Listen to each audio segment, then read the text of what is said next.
Today's Wednesday, May 5th, 2021. Coming up on Roland Martin Unfiltered.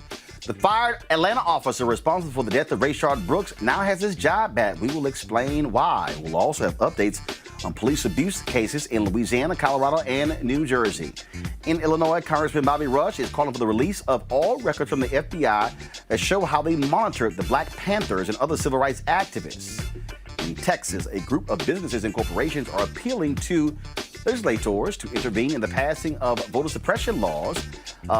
Former trade ambassador Ron Kirk, one of the signatories, will join us. Also, the national eviction ban has been overturned and could leave millions of people at risk of losing their homes. We have all of that. Plus, crazy-ass white person.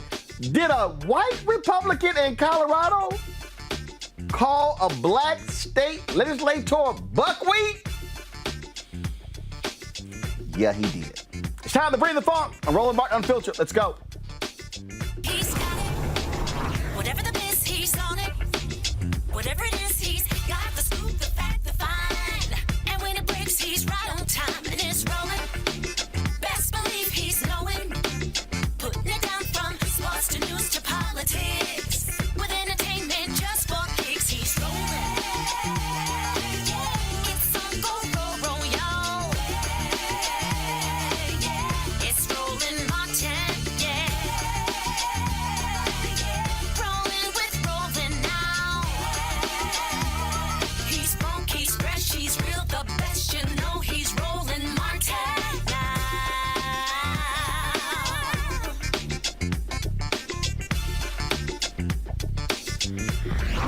Martin!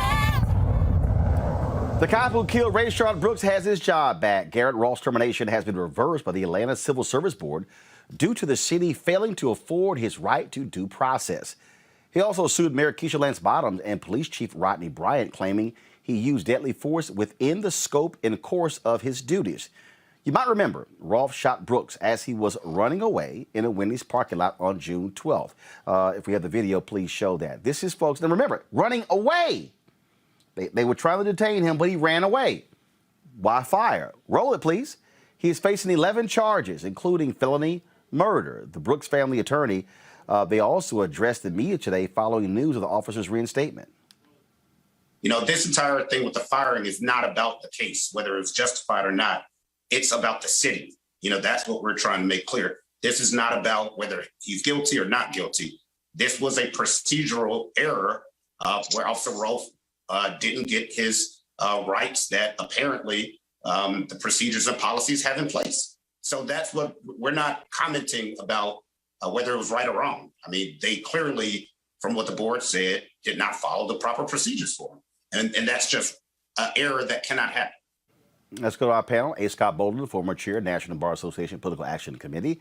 Monique Presley, legal analyst and crisis manager. And we'll be joined a little bit later by Robert Patillo, executive director, Rainbow Push Coalition Peachtree Street Project. All right, Monique, I'll start with you. You have represented on both sides of this. Your thoughts on the reinstatement? Well, I agree with my former law student, L. Chris Stewart, ESQ. This is not about guilt or innocence. This is not about right or wrong. This is a procedural matter, and it's unfortunate, but I know we're covering it later in the show, but it's analogous to me to the way that the defense counsel filed a motion for new trial in the Chauvin case. Certain things happen all of the time procedurally, and it doesn't mean that this is the end of the road or that there won't be a better outcome. So I'm not too bothered by where we are right now. And the thing, Scott, he's saying that he followed procedure. Again, we're showing the video right here, folks. If this triggers you, please turn away. And they were trying to detain him. He was tussling with the officers. They were trying to put handcuffs on him. And in a moment, what you're going to see is Rayshard Brooks again try to run away. The officer fires. I mean, what the public keeps saying, is why are you using lethal force? Why are you using lethal force? That's what people keep saying when somebody's running away from you. Didn't have a weapon, didn't have a knife or a gun, and so the argument that was made by the Atlanta mayor and the police chief was, sorry, you got to go. Yeah, you're absolutely right about that. But Roland, I keep using this same case analysis, if you will. Why do the police go from zero to deadly force?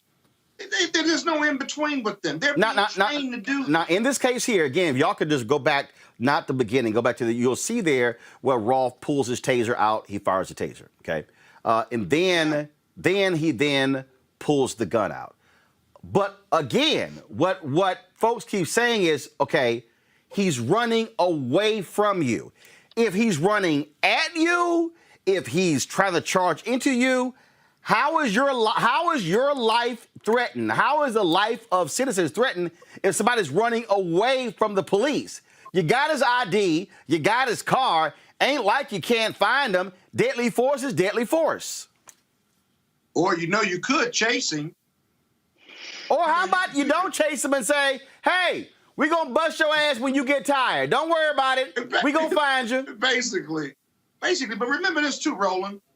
Tennessee v. Garner, you've heard me talk about this case. 1986, I did a published case note on it, but got published in Illinois as well as Howard Law Journal, where it said, the Supreme Court said in 1986, it is unlawful, illegal to use deadly force on a nonviolent fleeing felon. It was based on a case in Memphis. That law holds today. That case has never been overturned. Every municipality and police department ought to be training their officers on that because it's clear. It's clear in that case, a young kid was trying to climb a wall and the police shot him. He was unarmed. He was a nonviolent fleeing felon, and they reversed, sent it back down, and the municipality of Memphis paid millions of dollars or hundreds of thousands of dollars for that liability. Every case we're seeing today in the last 2 or 3 years is Tennessee v. Garner. It's fundamentally wrong, and yet these police departments and these police officers keep shooting nonviolent fleeing felons, period. It's dumb. It's just dumb acts on the part of the police. And that really, Monique, is what we keep hearing from folks here. And what you also are seeing, this happens in other cities as well, we've been covering this, where they are looking to change the police chief, actually the mayor of Columbus, Ohio. He talked about the difficulty of firing officers who commit wrongdoing because they get hired right back or gets overturned by arbitrators. Can I ask a question? Roland? Yeah, I haven't left. I'm right here. I asked permission to ask a question. I don't want to overstep. What? In the video, when he turns around, he's running and then turns around. Was that an active stun gun? I don't know. Play the video. Here we go. Guys, play the video. We'll walk through it. Hey. Here we go. All right. So this is the video being played here. In a moment, you're about to see, this is where one of the officers has his stun gun out. I thought so. They're trying to put the handcuffs on him. Then, let's see here.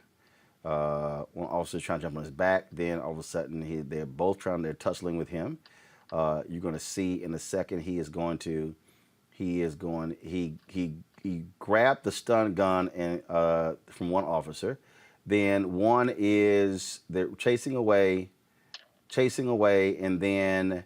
Did you see what you saw? I just saw? Right. So what you saw there was, I believe that Rayshard had a stun gun in his right hand, and then he pointed it back, aimed it at the officer. Then the officer then dropped his stun gun and then pulled out his firearm and then fired shots into him. Right. So have they determined if that one was active? No, we don't know that. Okay.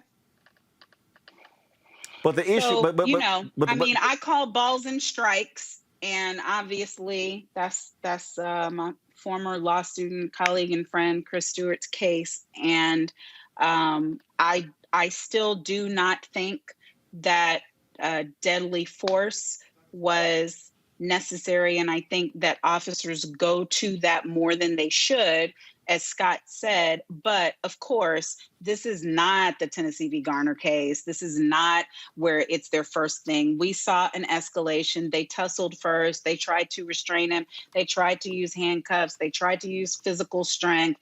They went to stun gun after that. He stole the stun gun, ran with the stun gun, and instead of just running away with the stun gun, he turned and aimed the stun gun at the officer. That's a problem. If it was active or not, if it was like the Pamela Turner case in Baytown, which we all are getting ready to march for, where there was no way that the stun gun could have been used again, that's one thing. But I am just saying that what we see plainly on this video is not our best case scenario of what we would like to see when we're trying to Right. Now, the former DA, Paul Howard, Scott, who was the DA then at Fulton County, he said that Brooks... Scott is steady talking. What is happening? I'm steady getting ignored. No. First of all, we lost your signal. Oh, no, I'm back. Yeah, now you're back. I've been back. Now you're back, which is why I'm tossing to you. So what happens in television is when we lose your signal, we wait for you to come back. And then when you come back, we want to make sure that you're there. And so what I then do as a way of acknowledging you, I set up the statement by saying, Scott, Paul Howard said this, and then I'm going to go to you. Here. So if the two if the two of y'all could just sit there and be the guest and allow me to host. But y'all always want to act up on Wednesday. Don't nobody else do this. No, I am. Not tonight. Nope. Not tonight. But that's still that incident in Atlanta. Again, let me finish the statement and then you can talk. Allow me to finish the statement, then you can talk. Then DA Paul Howard said, quote, there was no immediate threat to the officers. Exactly. And the police in Tennessee v. Garner struggled with that suspect and were chasing that suspect. It doesn't matter whether they struggled or not. The bottom line is you cannot use deadly force if he's trying to get away from you, if he's a nonviolent fleeing felon. If he was shooting somebody or was a threat to the officers, then, okay, maybe you use deadly force. It may not be the perfect case factually overall. I agree with Monique there. But the reality is deadly force is used way too much by these police departments to compel performance, to compel compliance. We got to get away from that. That needs to go, be our exhibit one in reforming how we train police and who we pick to get guns and badges to. Using deadly force should be the last resort, not the first resort. That's why you got so many black people being killed by police officers on the color of law with a gun, with a badge, and under the American flag on their uniform, shooting and killing black people simply because they're not complying with a police order. Dumb. But Scott, did you hear, you're saying you agree with me, but I'm asking if you see the video where he turns around and aims the stun gun. And I'm asking the question that I think is necessary for an answer. Was it live? Was it a stun gun that could have incapacitated an officer? And of course, I'm asking this because what our viewers may or may not know is the reason why officers react the way they do when there is a live stun gun is because suspects who are not just trying to get away will use the stun gun to incapacitate the officer and then use the officer's weapon against them or take it and use it against other people. So we've backed up like 5 felonies real quickly in a row in that scenario. So but Monique, stun these gun are still does not have to be met with stun gun. That's not use of force protocol. No, so I get it. And in those steel frames, because the police officer's making decisions every couple of seconds under that scenario, right? So you're absolutely right. If the defendant has a stun gun, all of those scenarios come to mind he can use deadly force. But at the same, in the subsequent frames, if he's got the stun gun and he's not a threat to the police officers and he's running, I don't think it's appropriate or proper or lawful for the police officer to pull out his gun while he's running away. He gets 5 feet. So let's do this here. 3 feet away to fire. I just don't think that's appropriate. That's not deadly force on deadly force. So the thing here is, I'm going to put, so you had stepped, we had lost your signal, Scott. And so what we're going to do is, I'm going to try to pull it up again. So there was body camera footage that was released, and what it did was it actually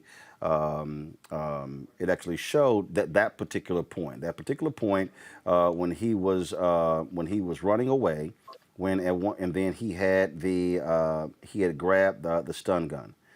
So let's pick it up right here.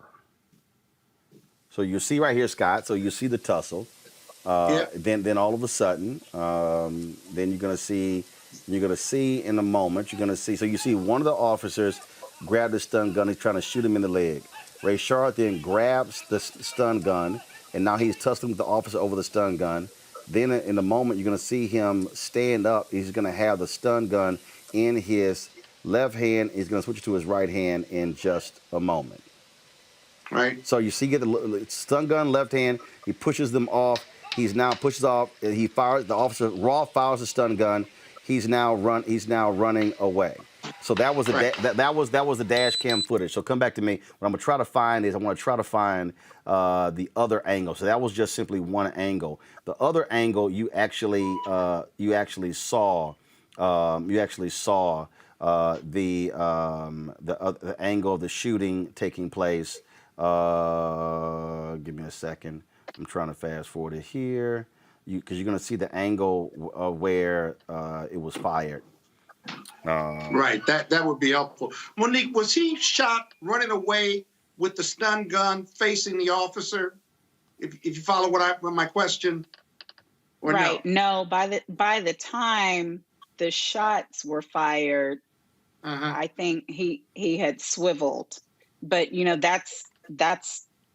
that's the concern. This is one of those very, and because even when we look at what we just saw, right, we see, yes, ultimately he starts running away, but it looks like he kicked 2 officers' asses before he ran away, because they were trying to handcuff him, and then and that did not work. Big boy. And then they try to stun him, and he snatches the stun. And of course, we can go back to whether the stop was justified or not, because I know listeners get so upset with me when I try to call these straight, which I feel like is my obligation to do. Y'all, what I am saying is not that the initial stop was justified, because likely it wasn't. And I am in favor of these traffic stops, period. When we talk about whether it's defund police, whether it's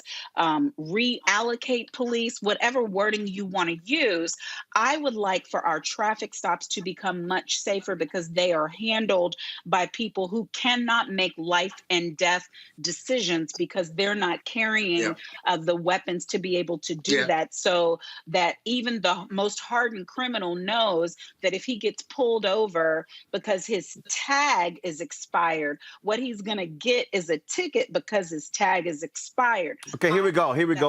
So Scott, watch this. Find criminals anyway. So Scott, watch this here. Scott, watch this. You're going to see all of a sudden Rayshard and the officer come in from the left side. Here we go. Officer firing the stun gun. Rayshard turns back, points the stun gun, and then that's when the officer pulls his gun out and then shoots Rayshard. The second officer. The lead officer. He was, bring it back here. You will see it again right here. You're going to see it right here. Here you go. Rayshard, officer is pointing his stun gun. Rayshard turns, points the stun gun back at the cop. Cop then pulls his gun out. That's when he fires shots at him. Yeah. Okay. Now, at that angle, he's not. Okay. I withdraw. That looks terrible. I withdraw my Tennessee v. Garner piece. Because he's got the stun gun. Right. That's not this. He's got the stun gun.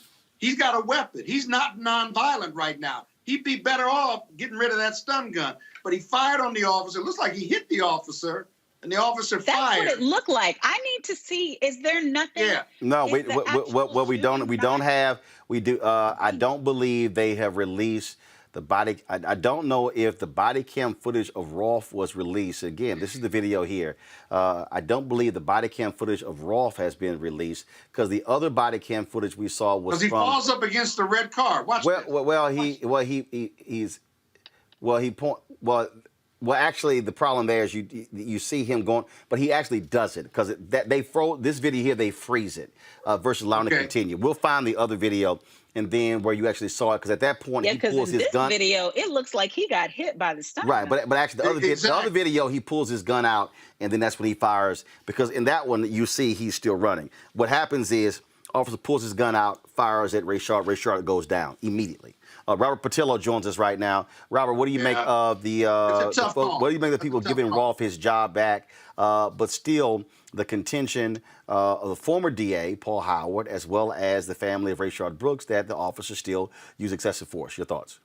Well, I think it's absolutely excessive force. I think that what we are seeing is the power of police unions in this country, and also the ability and leeway that are given to officers in excessive force cases. This is why it's so important to pass that George Floyd Justice and Policing Act, because what we've seen nationwide is that officers who have sometimes dozens of complaints of excessive force, they go 100 miles down the road and find a new job at another police department, or they're able to appeal their cases and then get their jobs back. We saw also the 2 college students here in Atlanta who were tased and pepper sprayed for no apparent reason. Those officers were fired and then ultimately given them their jobs back also. So Robert, you believe that even though the video that we showed, Rayshard Brooks had grabbed a stun gun and was running and pointed it back at the cops, that ROLFE still use excessive force, should be fired? Well, I think you have to roll the video back to the beginning of the interaction. Remember, this interaction began with a man who was passed out in his car in a Wendy's drive-thru, a Wendy's that I've been to before. And I think we have to look at the way we do policing in this country and the fact that, frankly, if someone's passed out in their car, instead of sending 2 armed police officers to address the issue, you should send an ambulance to find out why this person is passed out. They could have had a heart attack. They could have had a stroke. We don't know. So why is it that is automatically the response to an African-American is to send somebody to send armed officers to the situation? I think secondarily, they spoke to this young man, Rayshard Brooks, for several minutes. They articulated to him what was going on. I think during this period of time would have been the time to de-escalate the situation, take him into custody peacefully, and take him to the hospital to get the medical care that he needed. The escalation doesn't start at the point when the excessive force and escalation doesn't start at the point that they're running away. The use of excessive force starts from the entire interaction from the beginning, and the fact that these officers were unable to take a passed out man into custody without weapons being drawn and a foot chase taking place. This is police training. It goes into police accountability. This is the video of him and the breathalyzer. Pull the audio up, please. Intent to, have a good time, and I said, babe, I'm hungry. Let's go. My baby's mom, she was there. I said, babe, go ahead. I'm cool. Here's the money for the blow-up bed tomorrow. Here's the money for, to enjoy herself tomorrow. Just, give me a burger or something. Right. Just take me home. I'm ready to go. So you had about 1.5 drinks, but you don't remember what kind of drinks they were? No, sir. All right. I really don't, Mr. Ross. All right. I think you've had too much to drink to be driving. So put your hands behind your back for me. Here, put your hands behind your back.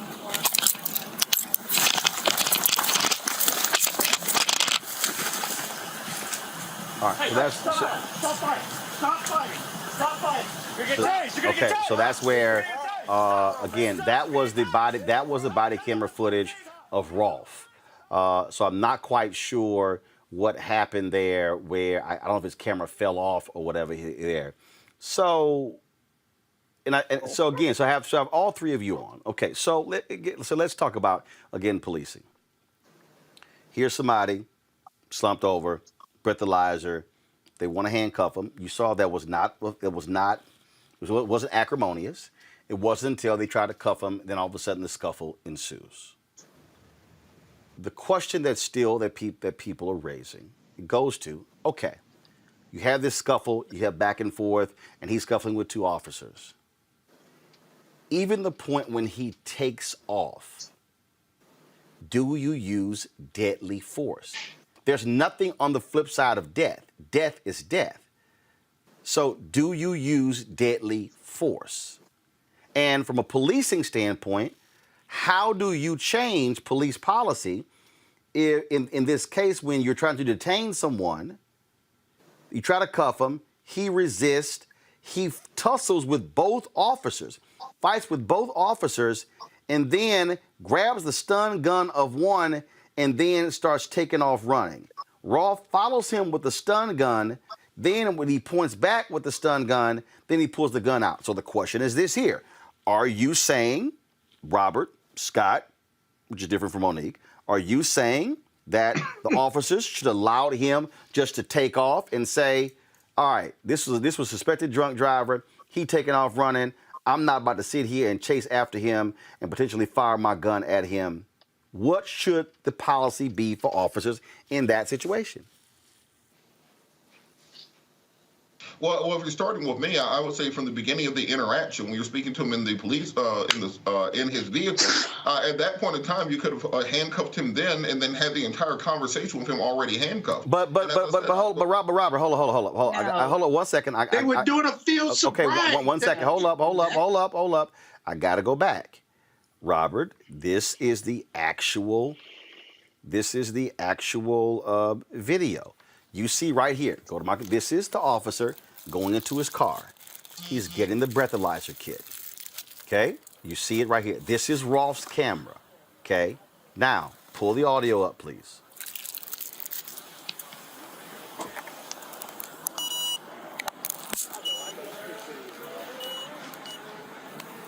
All right, just take a deep breath in. Put your mouth over the mouthpiece. Blow as hard as you can until I tell you to stop. Blow, blow, blow, blow, blow, blow, blow, blow, blow, blow. Stop. Very good. Actually, that wasn't ROLFE. That apparently that was the other officer. That's it. How many? Yeah. 1.5. Yeah. Like I said, I was into the second cup. So Robert, they're having a conversation. Takes the breathalyzer test. They're asking him about drinks, all those things. This is at the 50. This was about a minute and a half before they said, "Sir, you're gonna hear it in a second." Have a good time, and I said, "Babe, I'm hungry. Let's go." My baby's mom, she was there. I said, "Baby, go ahead. I'm cool. Here's the money for the blow-up bed tomorrow. Here's the money for, to enjoy herself tomorrow. Just, give me a burger or something. Right. Just take me home. I'm ready to go." So you had about 1.5 drinks, but you don't remember what kind of drinks they were? No, sir. All right. I really don't, Mr. Ross. All right, I think you've had too much to drink to be driving. So put your hands behind your back for me. Here, put your hands behind your back. Okay, so Robert, you just heard that whole exchange. What did they do wrong in your estimation? Well, one, as I said, I think that in situations like that, when somebody's passed out drunk, you can't expect them to make rational decisions thereafter. So initially, I think that conversation should have happened at Grady Hospital, quite frankly, where where somebody's passed out, you take them to the hospital. And Robert, how do you get him? One second, Scott. How do you get him to Grady Hospital? While he is passed out in the car, you handcuffed him and then start having the conversation. You put him on a gurney, put him in the ambulance, and you take him to the hospital. This happens all the time. Well, no, Robert, hold up, Robert. He was passed out, but then they woke him up. He was lucid. You heard him there. The whole conversation, it was a fairly decent, not contentious conversation. When they said, they talked to him, "Sir, we're going to arrest you. And then please turn around." This is not, "Oh, you're defending the cops, Rayshard was wrong." What I'm trying to understand is, if we're going to have this conversation about what the cops should do that's different, what happened there that should have been done differently up until that point when he resisted?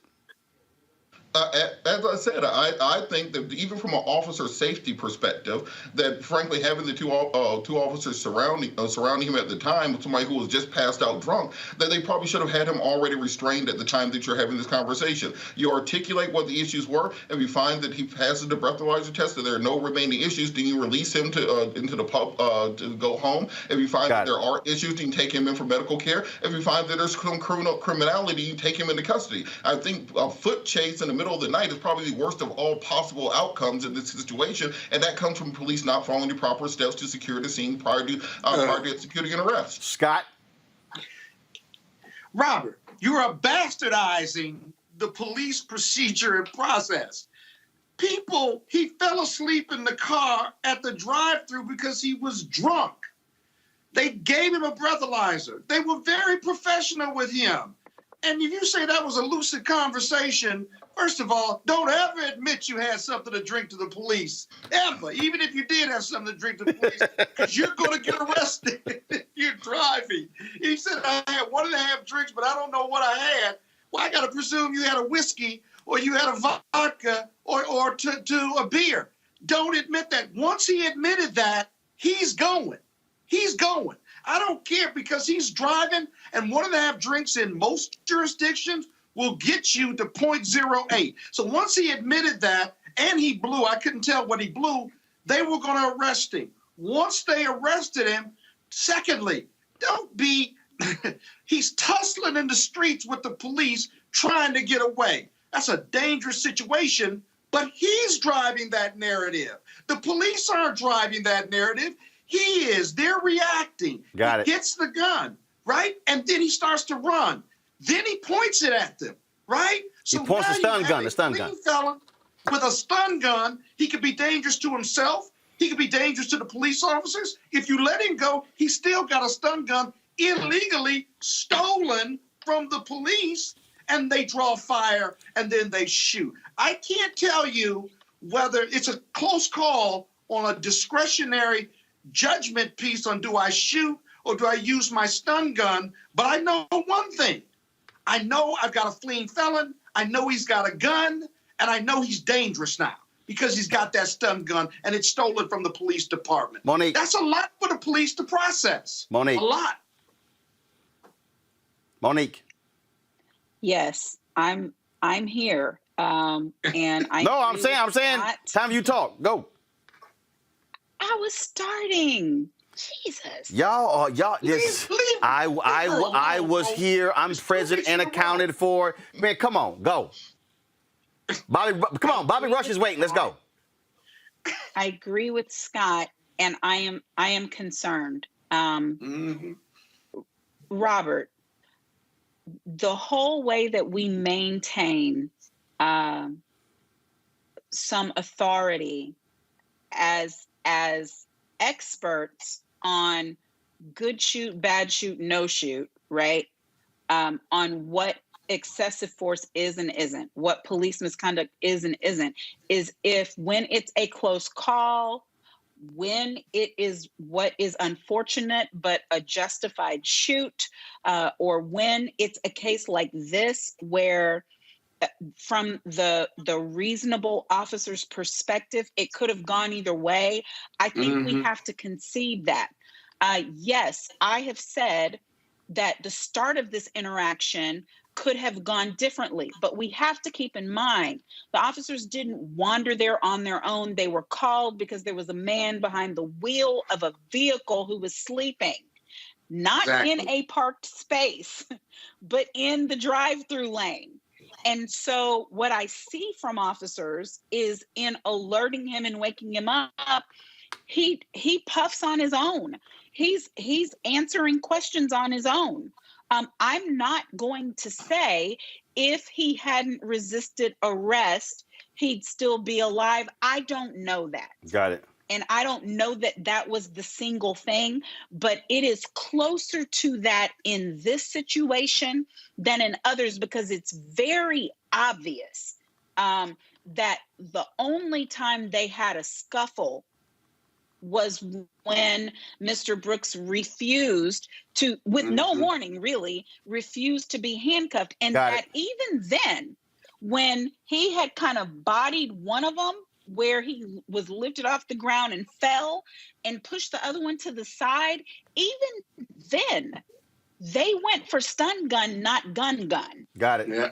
And Good point. I know plenty Good of point. officers who would not, that it would have been a gun the first time. And we've seen those cases. But in this case, they're running behind him, trying to stun him, even though he's already snatched one of the stun guns. And you know that that's dangerous. To let a person loose in the community with a department-issued weapon that can harm themselves or others, that's textbok. Gotta go to the next story. I gotta go to the next. Hey, Roland, but real quick. No, Scott, no. I gotta go to the next story. I've been on this for 50 minutes, and Congressman Bobby Rush has been waiting for 10 minutes. I gotta go to the next story, and that is this here. Congressman Bobby Rush of Illinois, former Black Panther, he wants a law passed will require the FBI to release all information with regards to their monitoring of the Black Panthers and other civil rights activists. In addition to requiring the release of files from COINTELPRO, the new bill will also remove the name of J. Edgar Hoover from the FBI headquarters. Congressman Rush joins us right now. Congressman Rush, glad to have you here. There's been renewed focus on this because of the movie Judas and the Black Messiah, of course, which tells the story of Fred Hampton and William O'Neill, who was the informant who set Fred Hampton up and got him murdered. Why in the world we're at this point now? Why aren't all those documents released? We've had documentaries, we've had books, we have different things on COINTELPRO. What has been the holdup of releasing and making sure it's unredacted files released, showing everything about how the federal government targeted Black people, Black activists?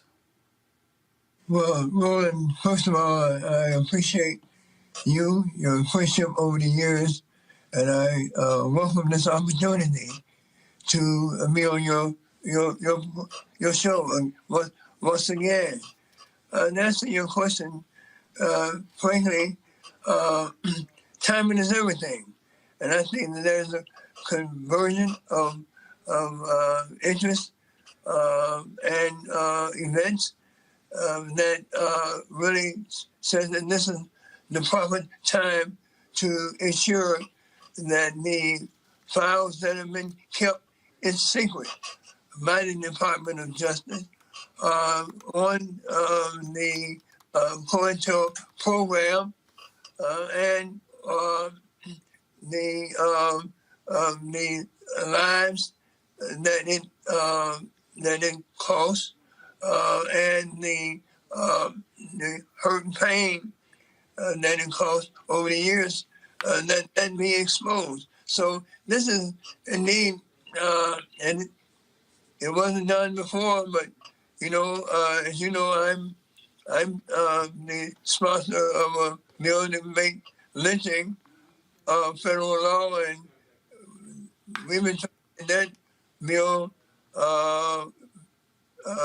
passed or get a federal law against lynching for 102 years.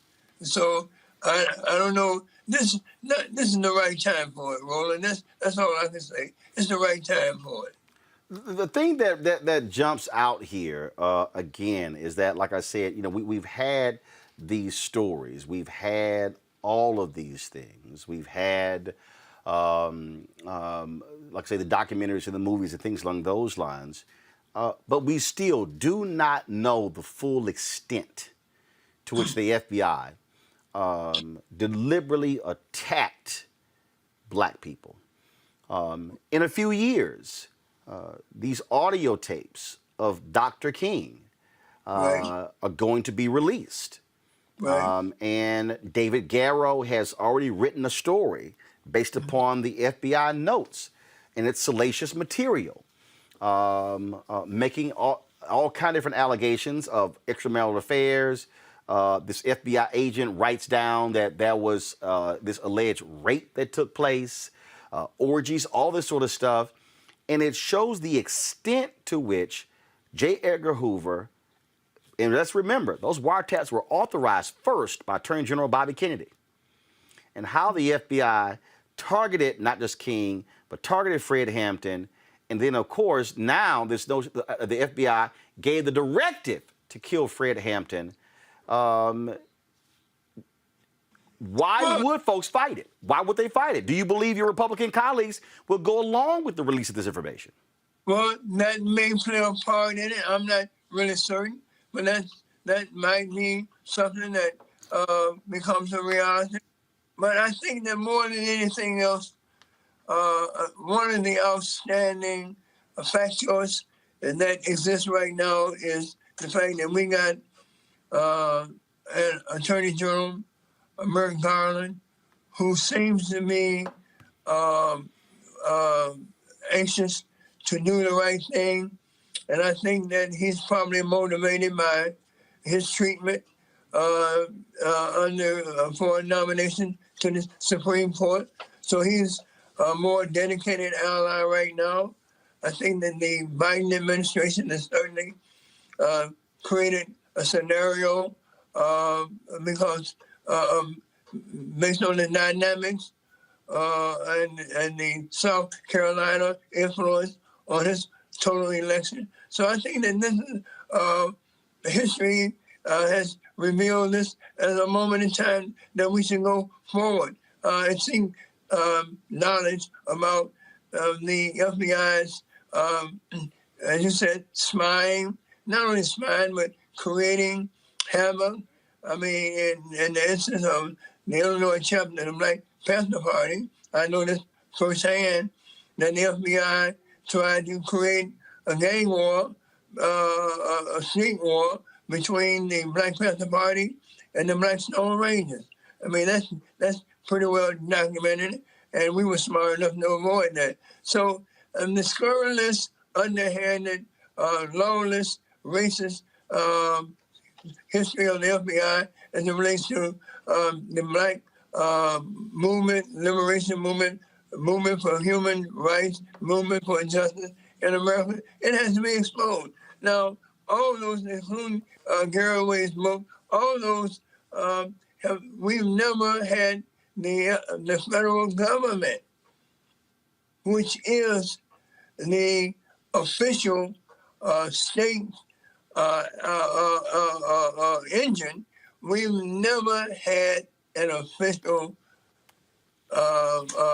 declaration by the federal government that says our agents, our Department of Justice assassinated Fred Hampton, spied on Dr. King, spied on Malcolm X, spied on Billie Holiday, spied on countless others, not just African Americans, but whites and Hispanics all across the board. So we want, under that COINTELPRO program, which was that decades-long program, we want every comma, every period, every sentence, every word, we want it revealed to the American public. We want to know how much money that the guy, the FBI agent, who was William O'Neill's handler, how much money did he get? Because that's taxpayers' money. So do you, okay, so you have a bill. So do you want a 21st century church commission? Do you want like the House Select Committee on Assassinations? Or are you calling on Speaker Pelosi to set that up? I'm not asking for a congressional committee of any type. I'm saying that the federal government, the executive branch, give up the goods. Open up the book, let the American people see what this COINTELPRO program. So you're saying that you want President Joe Biden to declassify. I want to be just clear. You want President Joe Biden to declassify all documents related to COINTELPRO. Those that are look, I think that when you say declassify, first of all, I want him and the administration.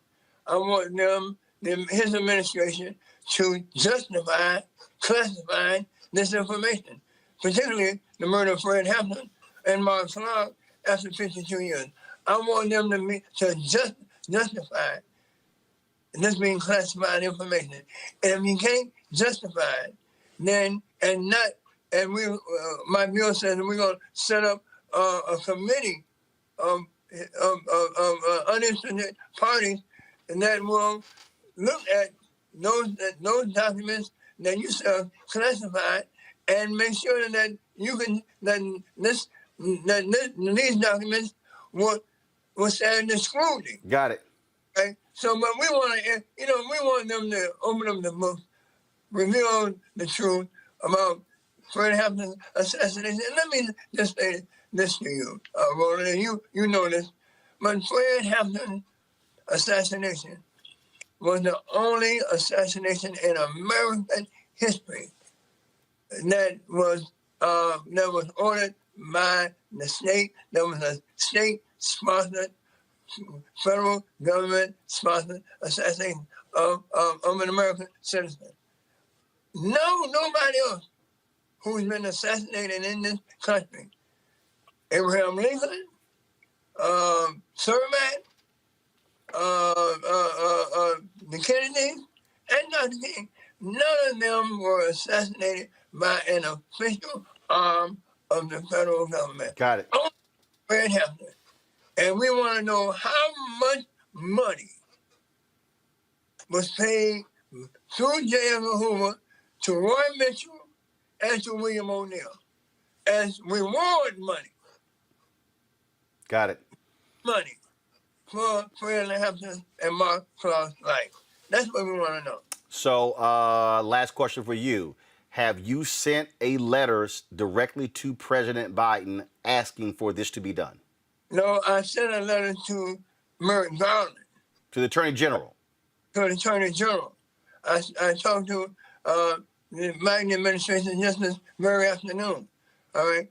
And notwithstanding that, I've introduced a bill, H.R. 2998, and that will have the imprimatur of the U.S.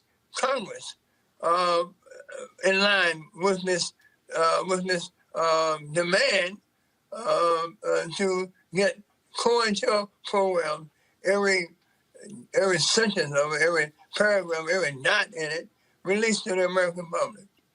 Congressman Bobby Rush of Illinois, we appreciate it. Thank you so very much. We'll certainly follow up with the White House and the Department of Justice, see what they say. Thank you. I appreciate it. Thanks a lot. I want to go to my panel here. Robert Patillo, Scott Bolden, Monique Presley. Robert, I'll start with you on this. The request is simple. Release all those documents related to COINTELPRO.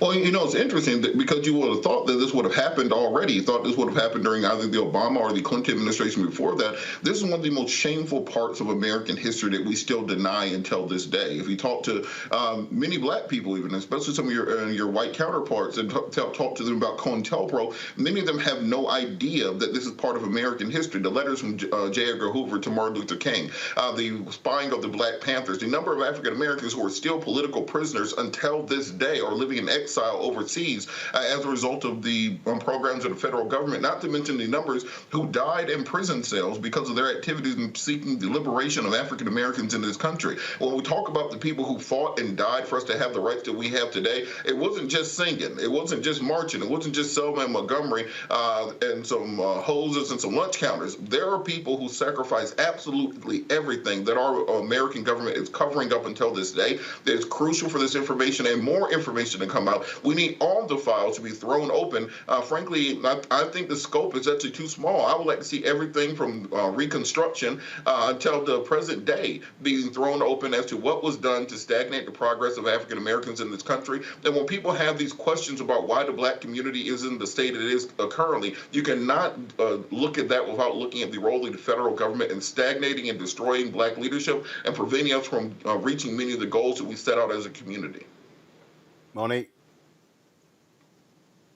Right. So I think what would be important, because there may be entire generations of people at this point who have no idea what COINTELPRO is or means or why it's important or why Congressman Rush is fighting for release. But COINTELPRO, guys, is a shortened version of counterintelligence program, and it was one that for a discrete period of time, many decades before I was born, but through a year after I was born, was utilized for our government to spy on its own citizens, and specifically on the organizations under which we were organizing in order to advance civil rights.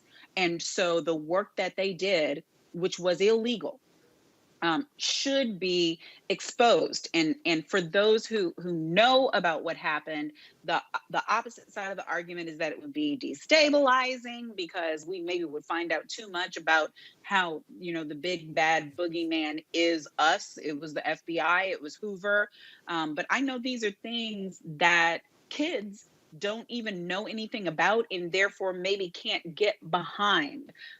So you're a wiki search away or a Google search away from understanding why these counterintelligence programs that our government says were past are actually present and will be future if we don't require this level of transparency. So I am in favor of the transparency without a showing of reasons why we can't know these things that were supposedly, I'm 50 now. So this happened a half a century ago, basically from 1956 to maybe 1971.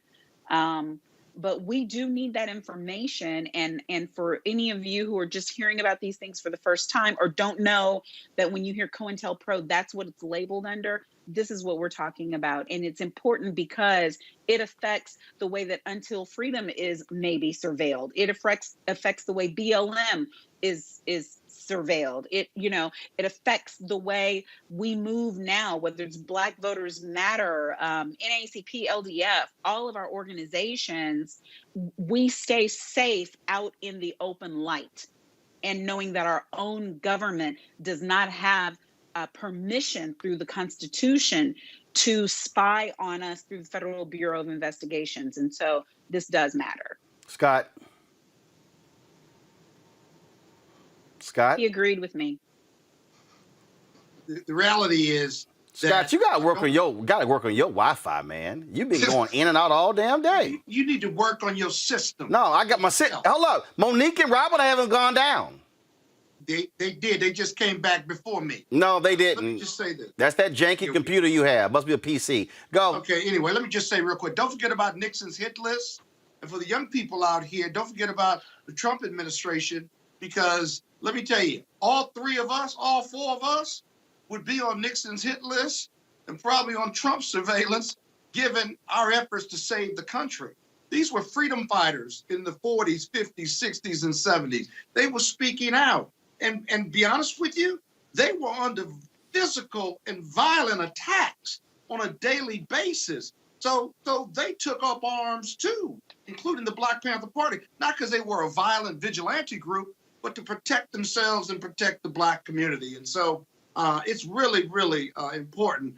But the annals of history will show.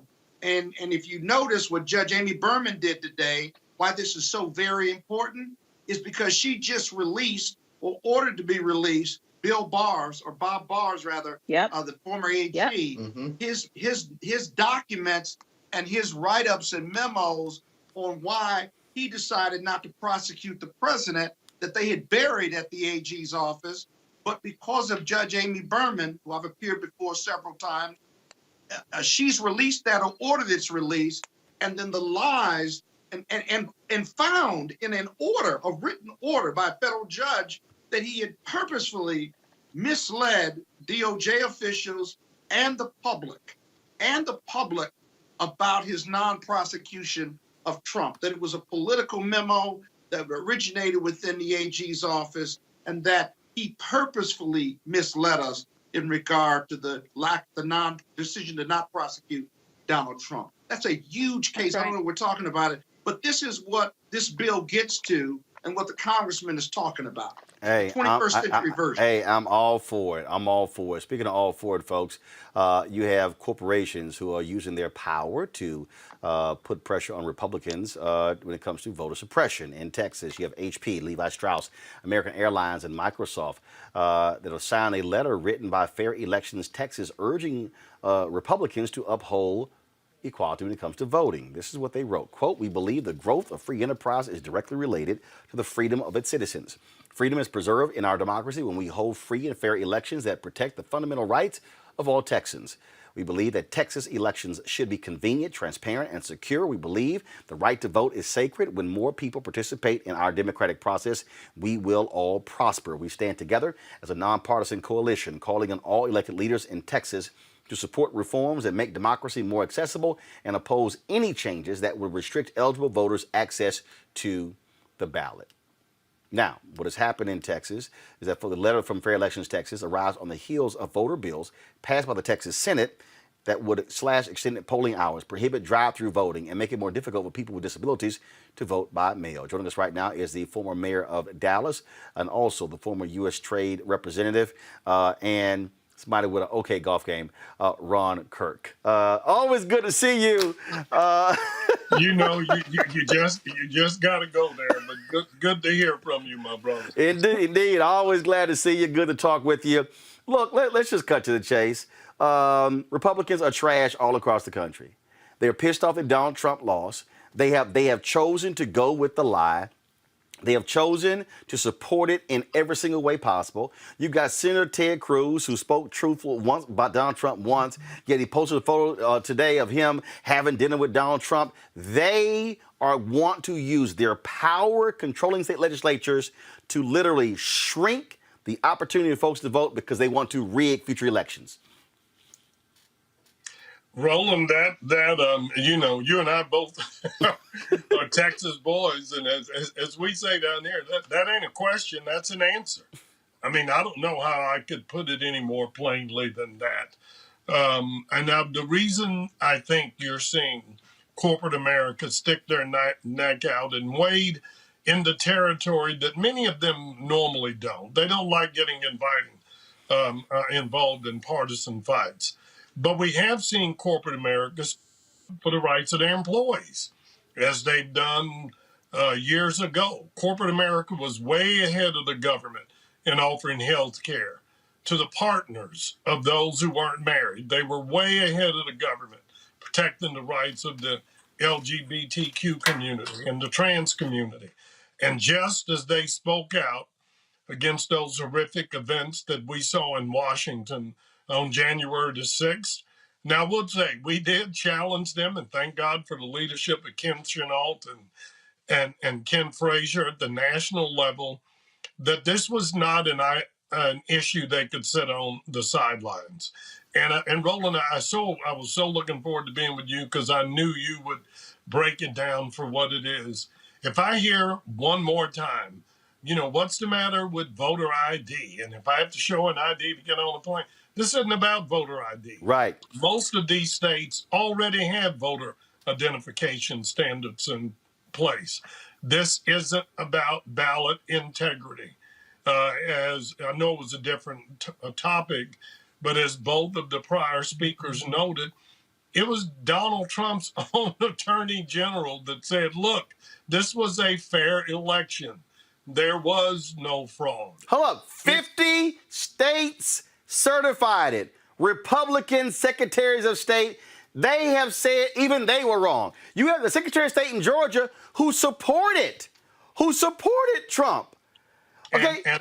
But look what Georgia did. They turned around and tried to strip him, or effectively have stripped him of most of his discretionary authority in that legislation in Georgia. And Roland, if we were just dealing, I know you and I can argue about who's more proud of Texas A&M or Texas, but I got to tell you, our leadership in Austin has taken this foolishness to an entirely different level, which is why I have been so forcefully engaged. They are doing everything they can to empower these so-called election observers who now could be any of those people that we saw storming the Capitol and involved in an effort to try to literally overthrow our very Right. democracy. Well, in Texas, they're going to give them more power than they're going to give election judges. And they are criminalizing potentially the behavior of election judges who, sadly, you and I know, most election judges are retired 60, 70-year-old women. Here's the deal. My mama and daddy, they are two of the most in-demand election judges, poll workers in Dallas County. Because nobody else wants to sit there all week long. And then guess what? They've trained my sister and my sister's daughters. 3 generations of my family work in these polling locations. But what they're doing is, and this is what people don't understand. This year, in 2020, Democrats were 5 seats away from taking control of the Texas House. Republicans in Texas were so pissed off at Democrats whooped their asses in Dallas County and Harris County, they got rid of straight ticket voting. I need everybody to understand the game. They got rid of straight ticket voting. Republicans used to kill Democrats at. Well, Democrats got smart, flipped that switch, and all of a sudden, Dallas County, where you live, used to be Republicans ran everything.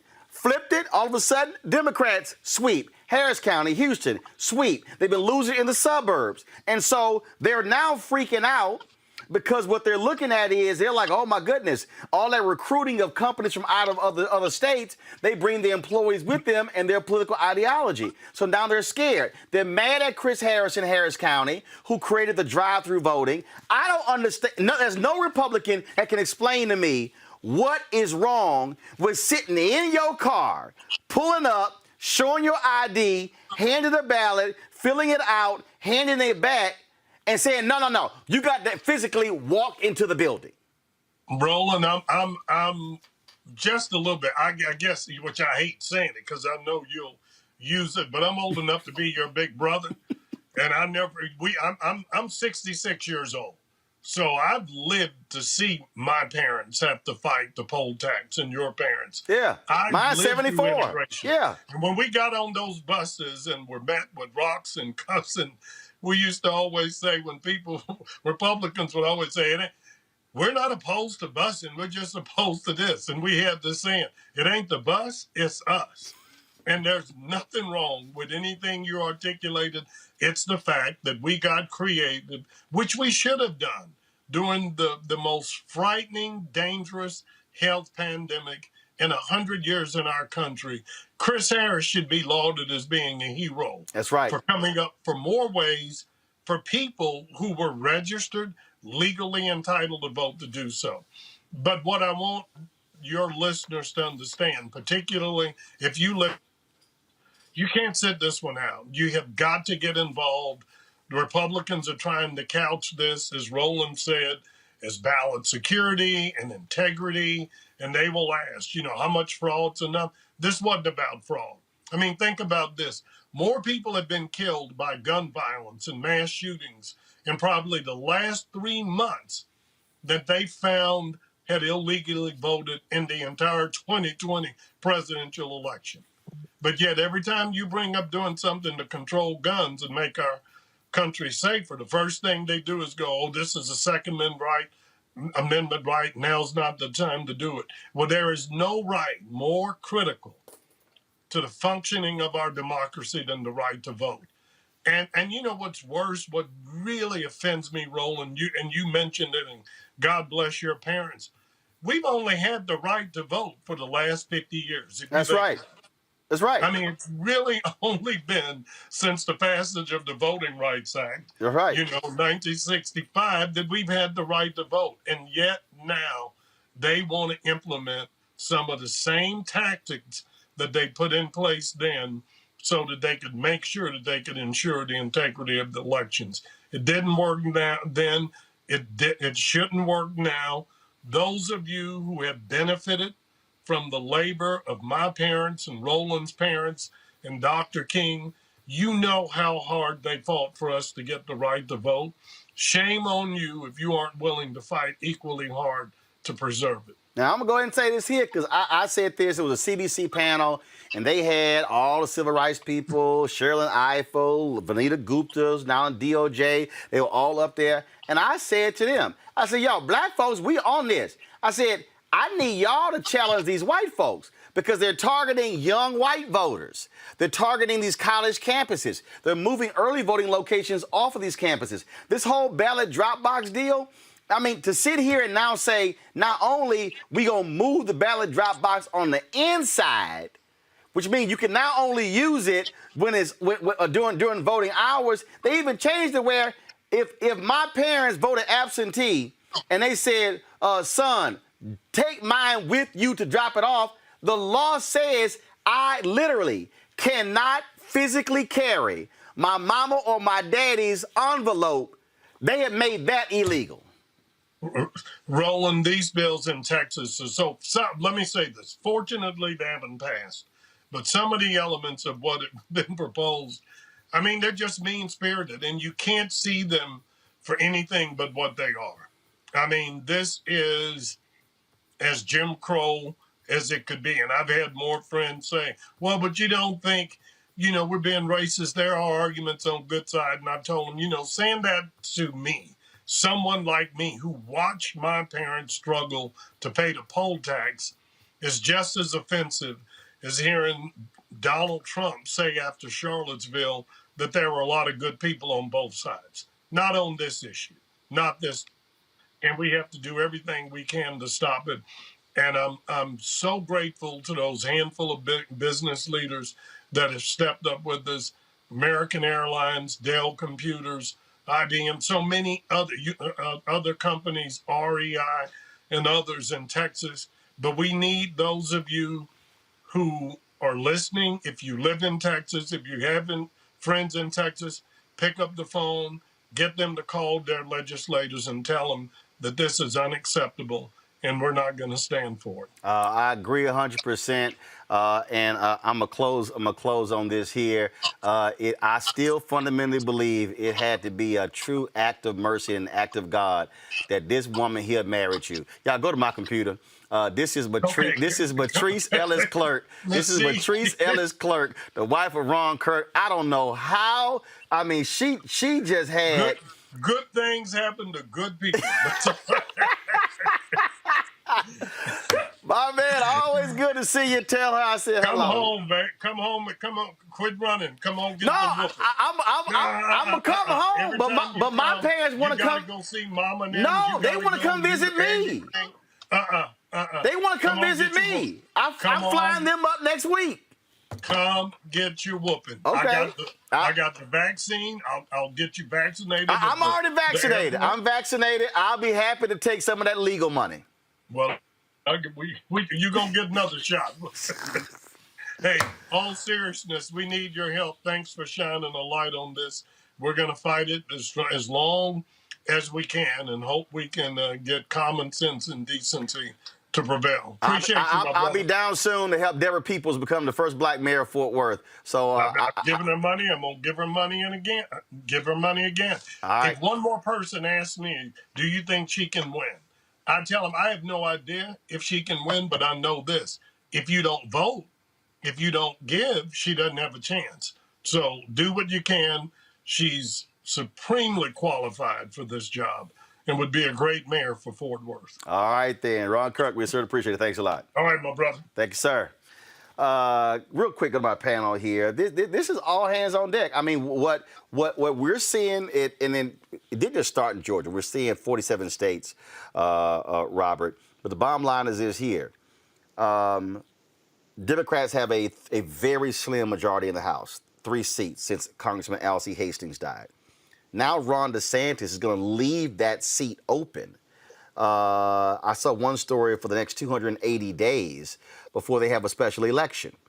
The Republicans could literally gerrymander themselves to victory. So forget even voting. In Texas and Florida alone, if they are able to gerrymander 5 seats to flip those from Democrat to Republican, Democrats can lose the House. So people need to understand that if that then happens, Kevin McCarthy is Speaker of the House. Crazy fools like Marjorie Taylor Greene, they now are empowered. Crazy-ass Jim Jordan now is chairing a committee. And if you thought you saw craziness during the years of Trump, we're going to go back to the years when the Republicans were attacking Obama for everything if they are in control of the House. And so for all these dumbasses out there who keep talking about, well, Roland, I don't understand, or, you always talking about voting. Well, guess what? What Bobby Rush is asking for, if they in control of the House, that ain't got no shot ever happening. Well, Roland, understand, this is pervasive across the entirety of the South. It's not one particular state. It's the entire old Dixie coming together for voter suppression. Look at states like South Carolina. They're about 38% African-American. Georgia, about 35% African-American. Alabama, nearly 40% African-Americans. We should have complete hegemonic political control in the South. Why do we not? Because of voting restrictions, voter suppression, and efforts to change the way that we vote and thereby redistrict. Understand that Donald Trump gave Georgia the mandate. He said, find me 12,000 votes. And that's how we got the new voter suppression law in Georgia. There are 159 counties in Georgia. Do you know how many people have to be able to not vote in order to get Donald Trump his 12,000? 80 people per county. 80 people per county just have to be impacted by changing the voting hours, by getting rid of drop boxes, by making it more difficult for elderly people and disabled people to vote, by having long lines where we can no longer give people food and water in order to stay in line. That is what they're doing. They're trying to skim off just enough votes to stay in power. In the last 30 years, Republicans have won the popular vote a grand total of one time. If you know someone 17 years old, they've never seen a Republican win the popular vote. In the Senate, they represent 41 million fewer people than the Democrats do, despite having a 50-50 split. They are not trying to win in the marketplace of ideas. They are not trying to actually win the majority of the American people. They are simply trying to rig and break the system to their own will, and that's how they stay in power. Monique, when I was in Elizabeth City, North Carolina, I had some loudmouth fool out there. Roland Martin, we don't like you because all you doing is trying to get us to vote Democrat. I said, dumbass, somebody gonna win. One of them or a Democrat. I said, now, please show me, just show me the evidence where the Republican even gonna listen to you, where they gonna talk to you. I said, show me where they are going to, I said, all this stuff you out here yelling in the megaphone, show me the evidence where they gonna support anything you saying. I said, I ain't letting no Democrat off the hook, but I damn sure not stuck on stupid and go sit here and say, sure, y'all go ahead and be in control of the United States Senate and now control all federal judges. Sure, y'all be in control of the House. Now, not a damn thing we actually want to get done is going to get passed. Sure. I'm like, you running your ass around here, out here with your dreadlocks, talking about you remember the new Black Panther Party, holler reparations. I said, show me a single Republican who has come out in favor of reparations. His ass couldn't say nothing. Is that a question? First of all, that's for Monique, Scott, and she on mute.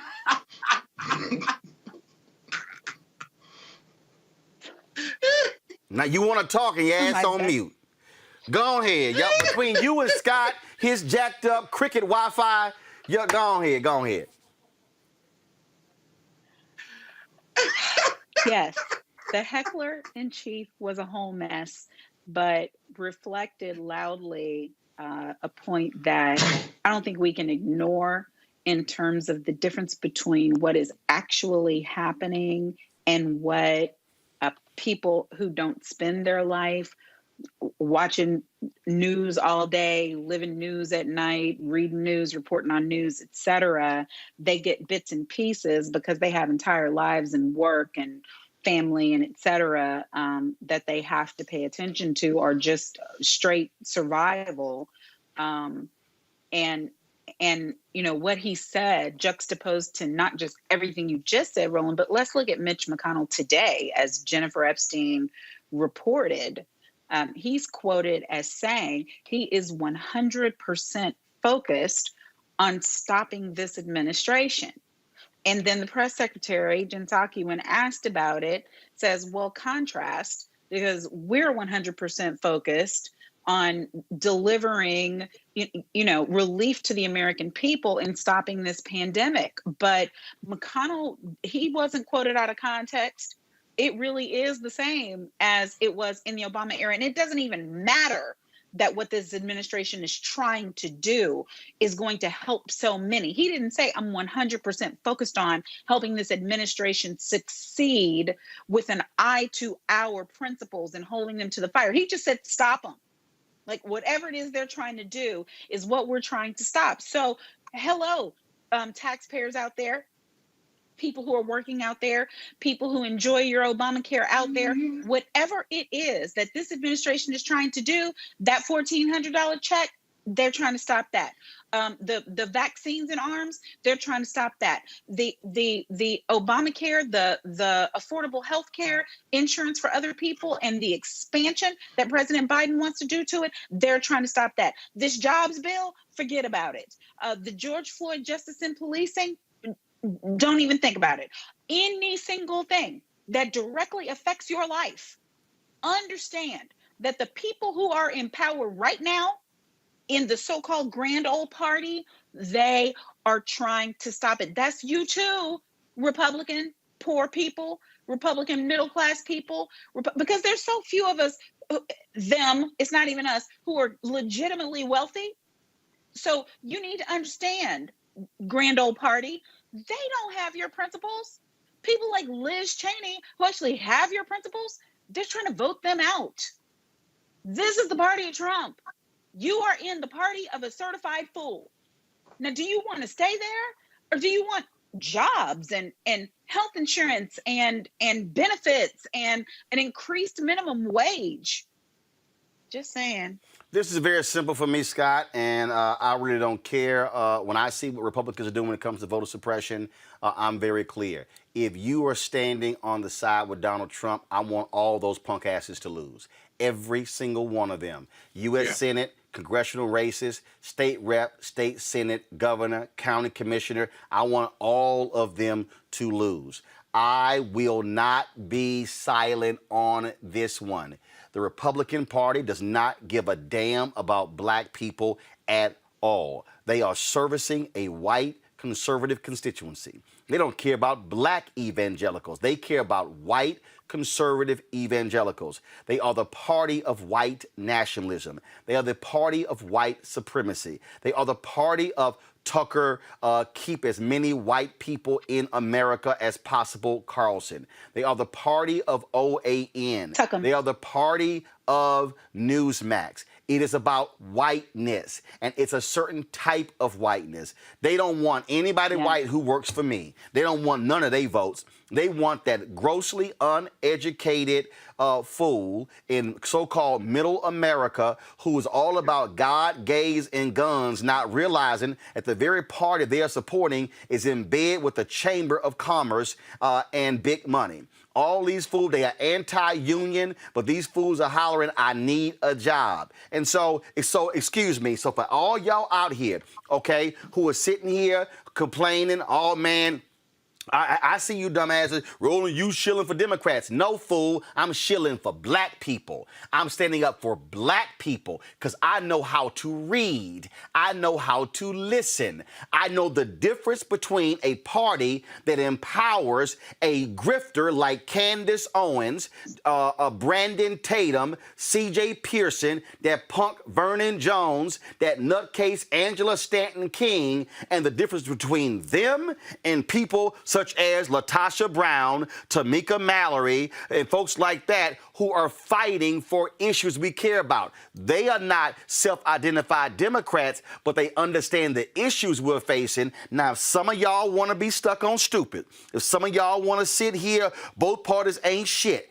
it means you can challenge both parties. And trust me, I am not on the Christmas card list of the Obamas because I was critiquing and criticizing him while he was there. I was doing it the way I should have. Don't try to say I was Tavis and Cornell, because for me it wasn't personal. It's business. But when I know there's a party that don't give a damn about the George Floyd Justice Act, that don't give a damn about H.R. 1, don't give a damn about any of that, then I don't want to hear all y'all whining. Somebody gonna win, one or the other.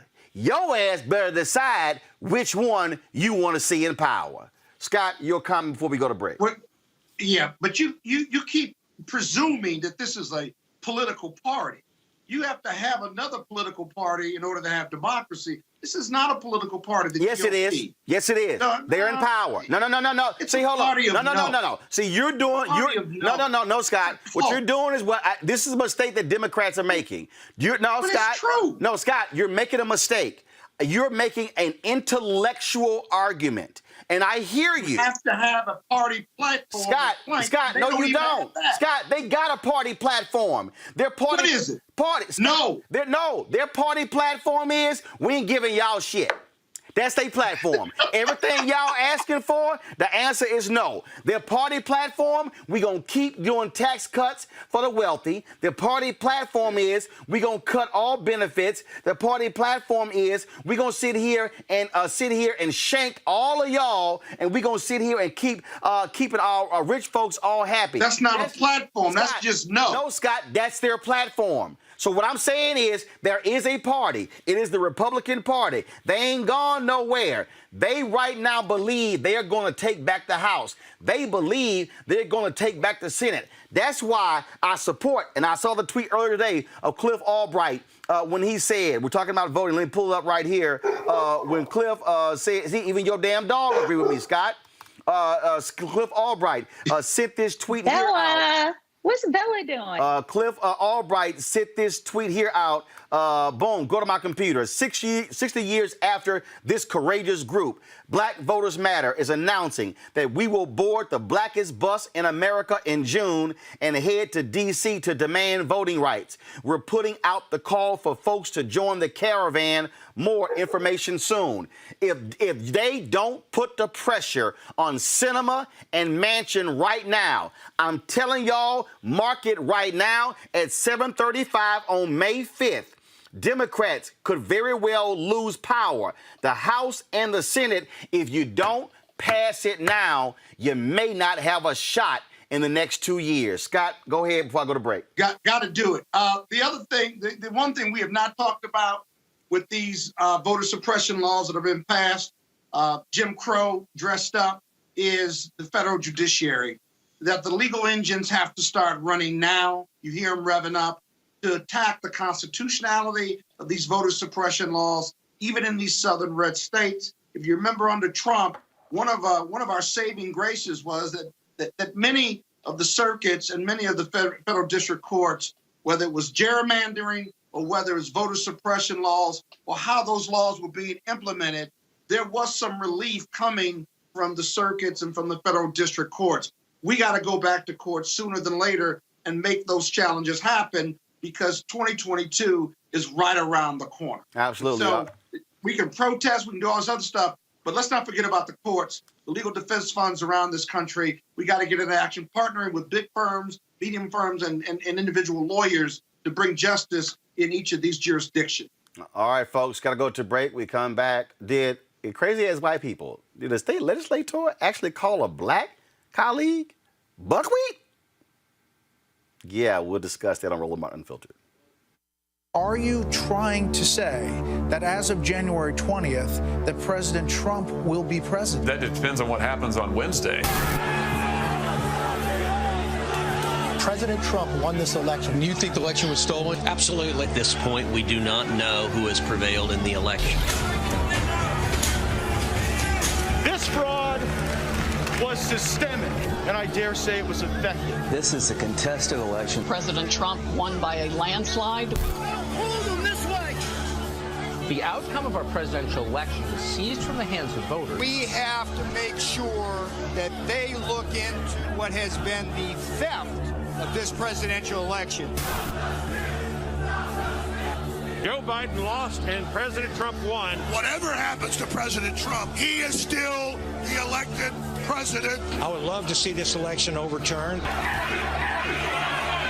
No one believes that this guy got 80 million votes. It doesn't feel right. It doesn't look right. No ragtag group of liberal activists will be allowed to steal this election. The president wasn't defeated by huge numbers. In fact, he may not have been defeated at all. Over the next 10 days, we get to see the ballots that are fraudulent, and if we're wrong, we will be made fools of. George Floyd's death hopefully put another nail in the coffin of racism. You talk about awakening America. It led to a historic summer of protest. I hope our younger generation don't ever forget that nonviolence is soul force. Priceless.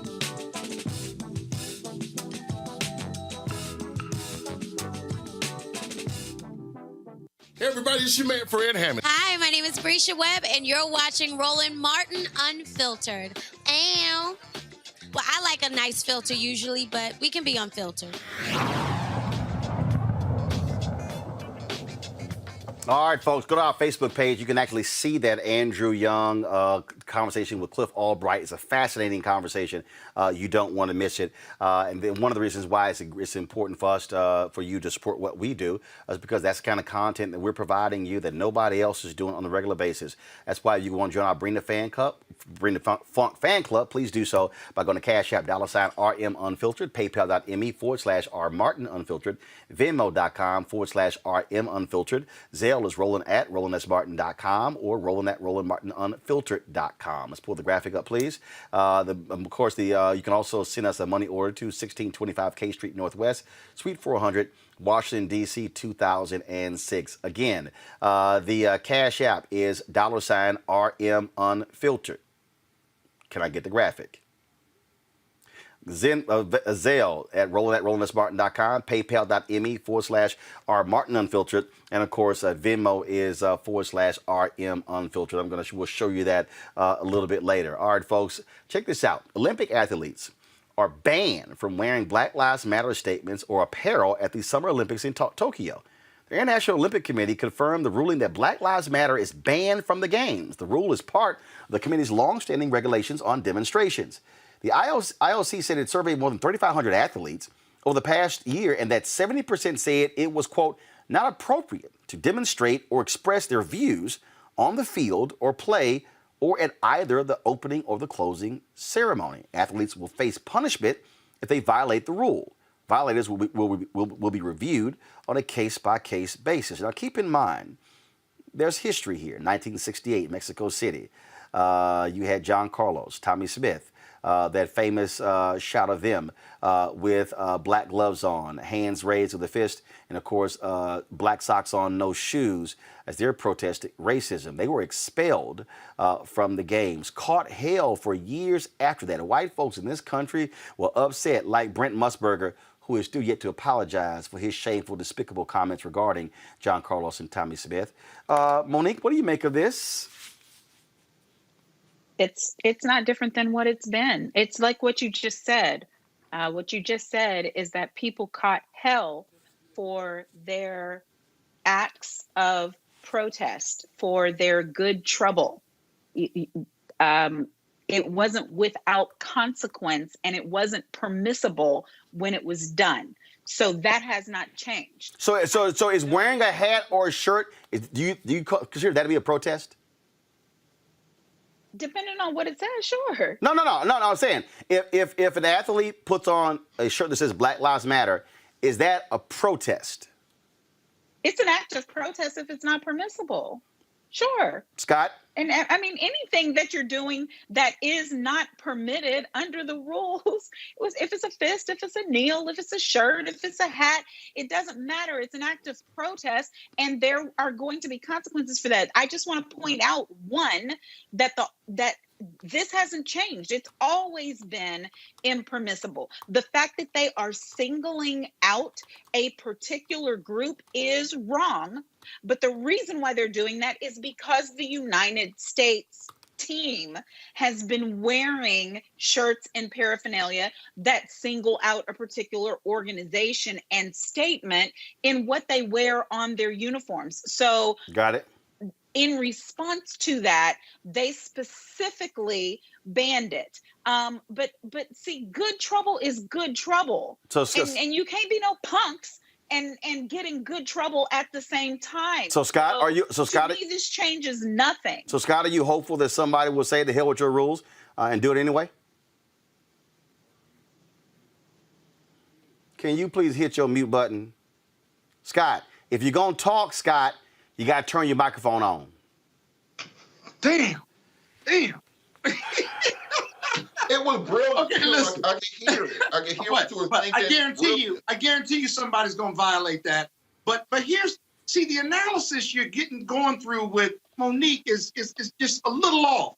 The fact of the matter is Black Lives Matter or BLM a political statement, or is it just an organization or a statement I can say that my life matters? How is that a political assessment or statement? It isn't. And so the debate, whether they go to court or not, or whether you put on Black Lives Matter hat or T-shirt, is that a political statement because the OIC thinks it is, or am I just reaffirming my Blackness and my belief in myself and telling the world, hey, remember, my life matters because the police are killing Black people at alarming rates, not just in the U.S., but conservatism is spreading and Black people are dying worldwide. Why does that have to be a political statement versus a political affirmation or just a personal or human affirmation? That's your debate. That's the question you ought to be asking Robert next, because it's not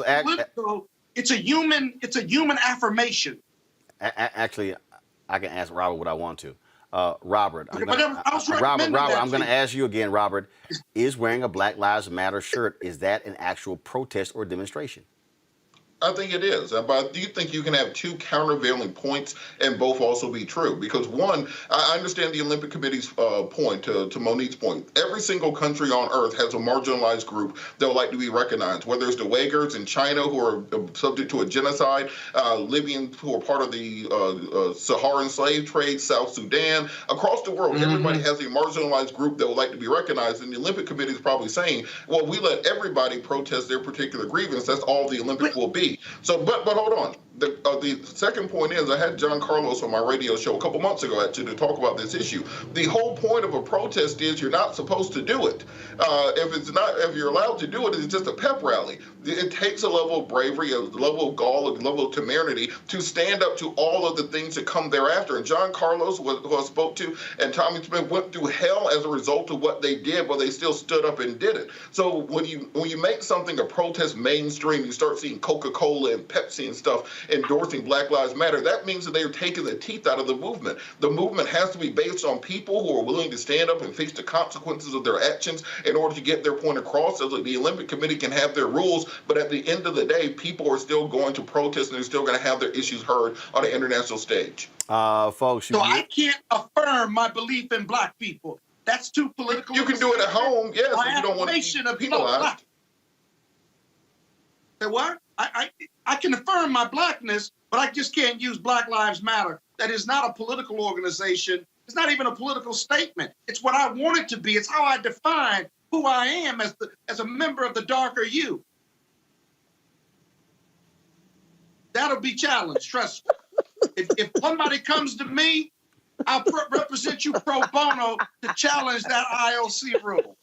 You gonna work pro bono? Hell, you gonna work pro bono? That's breaking news. Yeah, pro bono to challenge that rule. All right, that's breaking. Every Olympic athlete who believes Black Lives Matter, they ought to be able to say that, affirm that, T-shirt, hat, send them to them. Scott, the games are going to be in Tokyo. Are you part of the Tokyo bar? They got laws over there, and we'll affiliate with a firm over there to challenge it. But we can challenge that here in the U.S. too. We'll figure out the jurisdictional issue. All right, y'all. Talk about using your power of your vote. On that. You and Monique are wrong. I'm just letting you know. Okay. All right. My next story. You done? Can I not go into the next story, please? You can go. You can go. Yeah, I appreciate that. Thank you. Let's roll them. Yeah. Thank you for your consent. All right, y'all. Investors for one of the world's largest chemical companies voted in favor of publishing data about the diversity of its employees. 84% of DuPont shareholders want the company to release info on its diversity through an employment information report. The investors also voted for DuPont to commit to a proposal calling for more transparency on pollution. Keep in mind, y'all, the company did not agree with this but the investors took a different position. That, to me, Monique, is critically important because as we move forward on these issues, this is how you use the power. Reverend Jackson, for years, people had no idea when Rainbow Push would buy stock in companies to allow them to speak at shareholders' meetings. What you're now seeing is you're now seeing conscientious investors use the power of their dollars, pension funds, to say, we ain't putting money in y'all unless y'all make some changes. More of this should be happening. Yes, I don't know what to say behind that. I'm thankful that you brought up again what Reverend Jackson did. I'm sure Robert can expound on it more than I can, but there are some rooms, some buildings, some companies, some cities that we never would be in right now, but for the type of organizing and stick-to-itiveness and sacrifice of our elders who came together to make a way where they had to be heard. And we've got the power. That's how I started this year. We have the power. Yep. We are now finding more ways to utilize the power that we have, and I am all for it. Speaking of power, a Trump-appointed federal judge has ended that moratorium on evictions. Now they're going to come back. Robert, I want to get thoughts on this here. This is going to be a significant issue economically once these evictions start back up. But they're appealing. Yeah, there's going to be appealed, and hopefully we can buy some more time. But America is going to be on the edge of a crisis coming up. And I think when Joe Biden was elected, I said he had the hardest job of rebuilding the country since any president, since probably Grant, during Reconstruction. Because once these eviction moratoriums are over, there are going to be people who are faced with $8,000, $9,000, $10,000 rent back payments on their rent that they need to come up with immediately to prevent eviction. At the same time, there's going to be a foreclosure crisis that hits also when many of these federal programs and banking programs that gave people foreclosure forbearance go away. We're going to see the enhanced unemployment end in September. You're going to have about 4 million jobs that need to be filled, and there's not going to be another stimulus coming down the pipe. So we can't be caught flat-footed on this as we often are. Too often in the African American community, we simply let the news happen to us instead of becoming active participants in it. And since we see that President Trump pat the courts of over 200 federal judges, add additional judges to the Supreme Court in order for him to have a majority that Mitch McConnell stole for him, then we can't really look to the federal courts for relief in this situation. And we're going to have to work through the legislature to ensure that they are passing some laws now to prepare what's coming down the pike in 6 months or 8 months. Because if not, we're going to be looking at a repeat of 2008-2009 financial crisis when this entire housing market collapses under its own weight because people just simply put are not going to have the money to maintain their housing situation. And we've seen the overinflated prices in every city around the country when it comes to buying a house. And many people are simply waiting for the bubble to pop, the programs to end, to buy up cheap. And that's when the final nail of gentrification will hit many of our communities because we simply will not have the buying power to protect the historical landmarks and historical neighborhoods where we've always lived at. Monique? They've already filed the appeal. They've asked for a stay pending the appeal, their appeal to the circuit court. This is the difference when you have a DOJ that is actually interested in justice and is following the lead of a moral leader who is looking to provide relief to the American people. So while this is certainly a problem and this judge's ruling is not what we want, this is not the end of that story. Scott? Well, how long do you people want the moratorium to stay in place? Oh, here we go. Over 100 million people have been vaccinated. One, we're coming out of COVID, not out of COVID yet. Landlords got to get paid, and renters have to pay rent. I understand the moratorium. I was on board with the moratorium, but forever, moratorium is not appropriate for businesses and for landlords. So there's got to be some balance here. So I think the moratorium has got to go, and we got to get back to business, and people have to start paying rent. What is this? I'm a landlord. I need my rent. Oh, I can talk some more. Well, let me tell you something. I feel sorry. I was waiting for Robert and Monique to respond. $3 $1 rescue package. Where's that rescue package? They put it in their pocket, pay your rent. This moratorium is not going to be reinstated, and if it is, it's only going to be structured or limited going forward. It can't be forever. But Scott, even if the moratorium isn't forever, we have to put programs in to ramp these things up, because the idea that someone who's been out of work for 15 months is going to suddenly have $10,000 They're not all out of to work. pay their rent They're back up. pocketing that money. You got to pay your rent. You can't live for free. Everybody but can't we have to have a. If you've been out of work, can't overtalk Robert.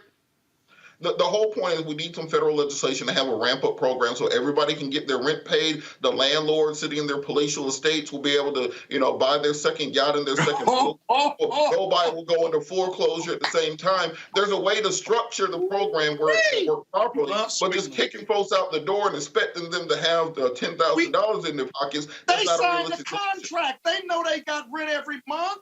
Forgive me. They Stop know it. They have Stop it. every month. Scott. They signed the contract. No. You can't get out of contract because of the stop pandemic. You've had a moratorium for at least a year or so. Pay your rent. That's inexcusable. No. Stop it. Stop it right now. Okay. You know better. I'm telling you the truth. They signed a contract. They didn't sign a contract knowing that there was going to be an international pandemic. They didn't sign a contract knowing that they have a moratorium. They depended on were going to be closed. Scott, she's talking. I'm speaking. Now, landlords who are trying to enforce this have gotten their PPP and their EIDL and everything else. And the reason why they have that is because that's supposed to bridge the gap for what is not coming by way of rent from people who have no jobs. You can't, because there's been a moratorium, now go back 6 months, 8 months. What about and the say ones that have a because you job? didn't pay the 3? Why can't you function in the fact that I'm still talking? I'm talking. I will get to it. What I am saying is landlords have been given relief too. Now, these tenants should have, in my mind, forgiveness for what could not be paid. You can't reinstate eviction proceedings after the moratorium like they never happened. That's not what should happen. And the legislation that they're working on now actually is going to fix that so that you can't go back to December of last year or whenever the moratorium last hit and get that money because landlords got 20,000, 30,000, 40,000, 50,000. Scott, you a landlord? Stop acting like you didn't get your check. Can I be candid on here? You got here's the problem with you liberal. Are you done? Hold on, wait, hold up. Hold up. Wait, hold up, Scott. Hold up, Monique, you done? It don't work. Monique, you done? I am. I'm done and I'm disgusted. Okay, Scott, go ahead. Well, I tell you Scott, go ahead. I tell you what, the problem with you liberals and people like you liberals and one on the liberal far left of the wing, you want everything for free and forever. And that's not how life works, okay? I was for the moratorium, but at some point in time, we got to come out of this. People got to pay the rent. Send your money back, give them some relief. Send your check back. Give them some relief. But if they're employed, they got to pay rent and they got to catch up on their rent. Period. Bottom line, it's a proposition that doesn't stop being that, and it's not going to stop being that. Pay your rent. The Roland, why don't we move on? Send your money back, man. Send your money back. Because if they send my money back, then you don't deserve the rescue money. Well, I didn't get any rescue money, and a lot of landlords that didn't, and a lot of us are suffering. So you can't put us all in one big category. Stop saying whatever we live. You know we good and doggone well you are not suffering. Stop it in the name of the law. Free and forever. Y'all want to be free and forever. Just stop it. Nobody said free or forever. Scott, you can't be sitting there looking like Scrooge McDuck talking about. I had it up to here with you liberal. Up to here. I let it pass when you said those who are of a darker hue, like that has something to do with you. I let that pass because I was trying to be good with you. But now you're just wrong. You're just wrong. I'm right. And I'm going to get my money. Bottom line. Yeah, anybody renting from Scott, you might want to start getting some U-Haul trucks right now because it sounds like Scrooge McDuck about to come to repossess everything. So you might want to get on out before the sheriff comes. That's right. I'm showing up with the sheriff to get my money. Good luck with the appeal. Y'all done? God bless America. Are y'all done? And another thing. Are y'all done? All right. Yeah, we can move on to another subject. All right, y'all know what time it is. The subject should be the end of the show. Y'all know what time it is. No charcoal grills are allowed. I'm not making new. Why? I got you, Carl. Illegally selling water without a permit on my property. Whoa! Hey! You don't live here. I'm uncomfortable.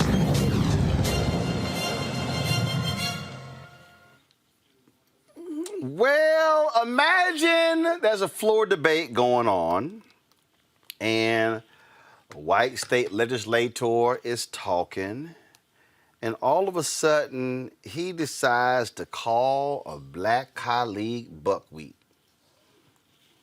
Press play. In many ROE rules, you're not allowed to fire until fired upon, because that is when your safety, that is when your life is threatened. I'm getting there. Don't worry, buckwheat. I'm getting there. I'm now, sorry. what I'd like to say, that's an endearing term, by the way. Representative Holtorf, we must maintain order in here and not refer to any individuals other than in any inappropriate manner. So please do not do that any further. Mr. Sullivan. Mr. Holt, why are you yelling at me? Why are you yelling at me? Why are you yelling at me? We're going to be in a recess. We're in a short recess. Why are you yelling at me? This is Colorado State Rep Rayshard Holtorf, and it was Fever in the Funk House. And here's the deal: he was challenged. Here's how crazy this thing was. He was challenged by Representative Tom Sullivan, and this dude Holtorf had previously told Homeboy he needed to get over the shooting death of his son, who was killed in the Aurora, Colorado theater in that massacre. This dude here is interesting. He has downplayed racism, and he later came out and apologized. Kyle Clark is a reporter who was covering this. This is the tweet here. Representative Holtorf spoke following the recess, first admonishing his colleagues about decorum before acknowledging his buckwheat comment, quote, "I think we all need to consider what we do here and how we talk to each other. We all have to do better. I will start with me." That's that both sides nonsense. I'm just saying, so I'm just wondering, Robert, if you were a state legislator and one of your white colleagues said, "Be quiet, hey, buckwheat," what would your response be? Look, Roland, I got a lot of guns, like a lot. Yeah, we've heard you describe. Yeah, yeah. For the folks who don't know, just share them with a few of your guns. Slow down, buckwheat. Hey, the ATF and look here, Mr. Federal Government. I don't think anybody needs. I have one super soaker. That's all. But I think at the same time, Robert, you a damn lie. You've been on the show. First of all, Robert, I saw your ass on Fox News describing. Scott, stop talking, please. Thank you very much. Robert, I saw you on Fox News describing all your damn guns. So don't try to get here all quiet. Don't quiet in hell. No damn well the ATF watch Fox News. They don't watch this show. Shout out to the brothers over there at Hayes Line Guns over in Laurel, Maryland. They all watched the show. They all love you, Roland. As soon as I walked in, they said, "Yeah, bring Roland out here." I was picking up some 10mm ammo. They said they need to bring you out here. But he just did that. He just did that to you. Go on. You got a better shot of seeing me at a Klan meeting than seeing me at a gun store. Come on, Roland. I don't. Gun. You're from Texas. Hey, I shot a gun one time. It was a machine gun at the FBI Academy. I'm like, this is a grossly overrated experience. I'm going to play golf. But go ahead and comment on this story, please. You said you got a lot of guns? Roland, I'm not going to lie to you. I bought a gun during the show. I actually just got done ordering it last show. You probably did. That's how easy it is. And hell, you probably had an Uber driver deliver it. No, I got an AR-308 80% lower, so it comes to your house and then you mill it out. But regardless, I think that's important for people to understand decorum, understand you don't talk to people. And also, it's funny how this only happens when white people accidentally say something racist and say it's a term of endearment. I've never seen a black person stand up in court or at a job or in a legislature and say, I'm sorry, Mr. Peckerwood, and then just say, oh, that's a term of endearment. He's my friend. It just doesn't happen. There's only certain groups that they slip out and they act, oh, I didn't know you didn't like being called buckwheat. So I think it's important for someone to speak with him, to admonish him for this reason, and to make it known that black people support the Second Amendment just as much as anybody else. So please don't refer to me as Mr. Buckwheat anymore. Monique. Man, it's horrible on levels that shit was funny. I don't even now, of course, like the lawyer in me was like, I want to see the picture of the person who he was referring to. I mean, are there some buckwheat similarities? I'm just trying to rule things out. But because I'm trying to grapple with how you ever do that. But I'm going to take that clip and I have white friends. I am going to make sure that my friends who are not Black see that as an example of what we are talking about when we say that the racism is right beneath the surface, and any given circumstance, any given Sunday, any given legislative meetings for an entire state, it can just topple out of your mouth. And that lets you know that if you somehow got comfortable enough to say that on camera in a legislative body meeting for a state where you represent thousands of people, what is at your dinner table? How are you making decisions in your companies? What are you doing if you're on boards for universities? How are you making financial decisions? Because that's what really matters. It's the power that is attached to the person who can call a man buckwheat and think that it is endearing. Roland, do you not have a picture of buckwheat? So people who are too young don't understand the level of insult.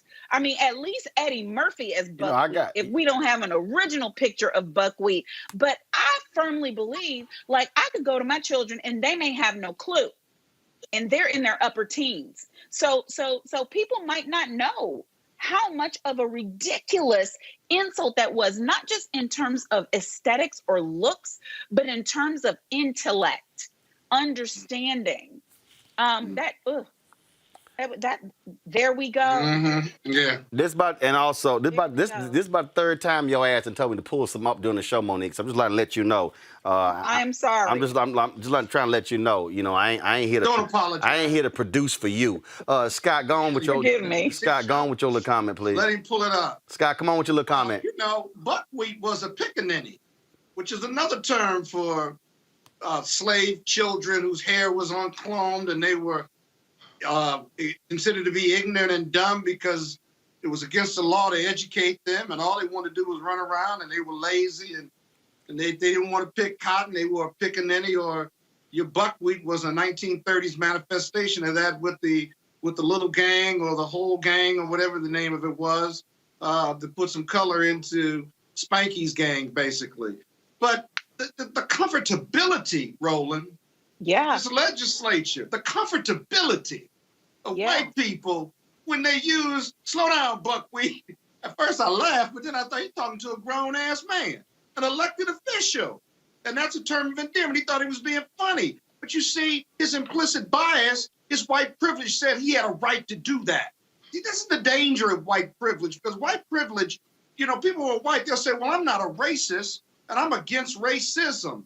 But if you have implicit bias, or you have white privilege that allows you to use racial slurs because you think you have a pass, because you have white privilege, that you are elevated where that Black person would certainly understand, that is our greatest challenge going forward after this racial reckoning? Nah, see, workplace? I think the problem is y'all trying to be all nice. I remember when I was in Atlanta. In what world?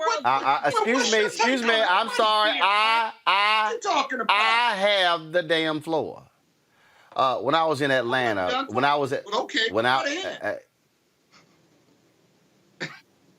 in Atlanta, we were shooting we shooting some interviews, and Judge Tarini Gundy, that was his young sister who worked for her, and she said, "Judge, why you always complaining about millennials?"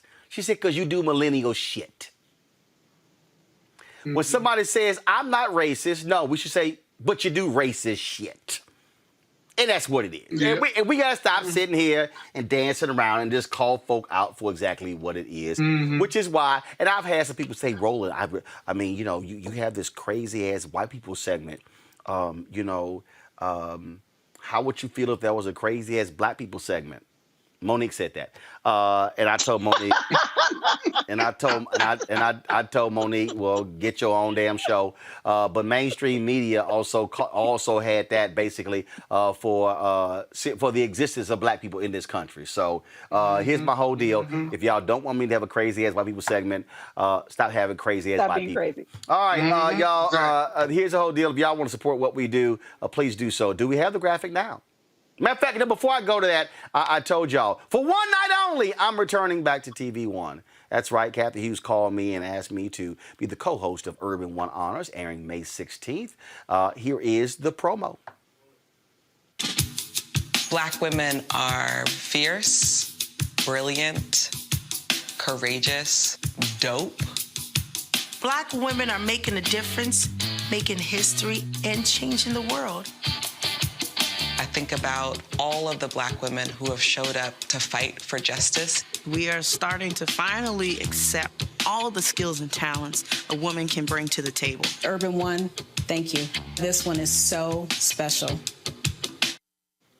Y'all gotta send me the promo of the one where I'm in it. I mean, I know it's a tribute to black women, but a brother, that one was fine. but a brother, hey, Scott, ain't nobody ever asked you to co-host nothing.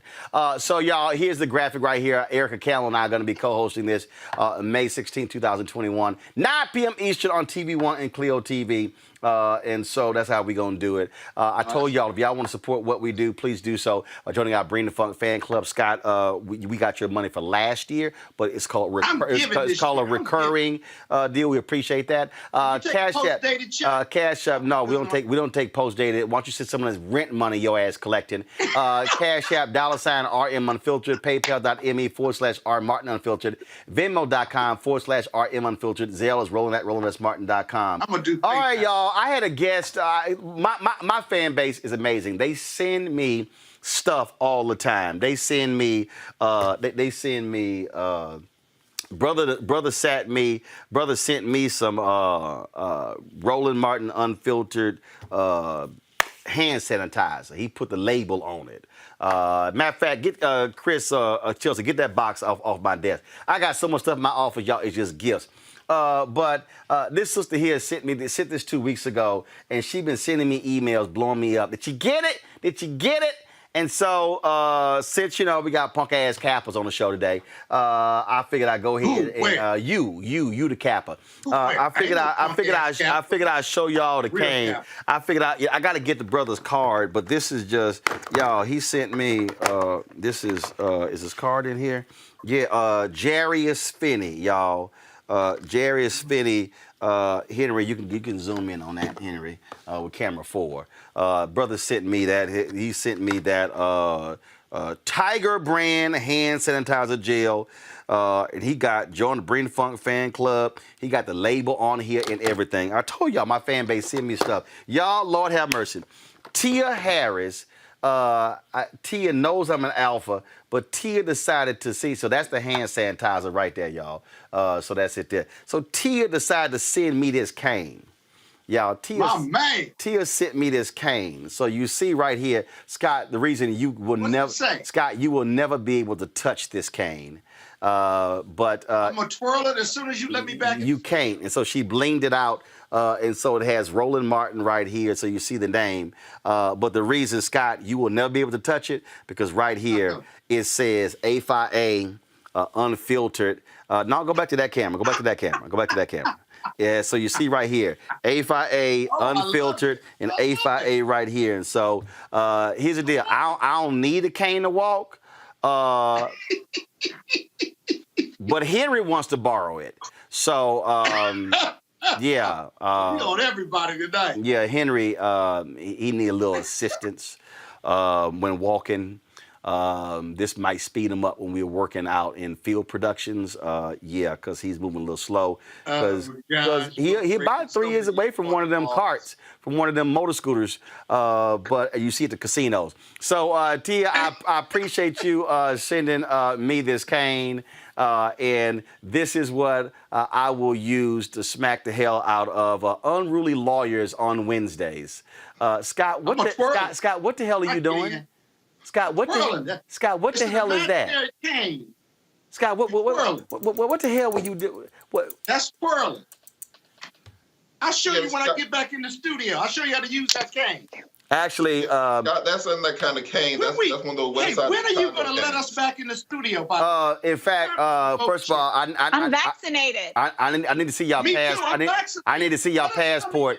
Here we go to camera 4.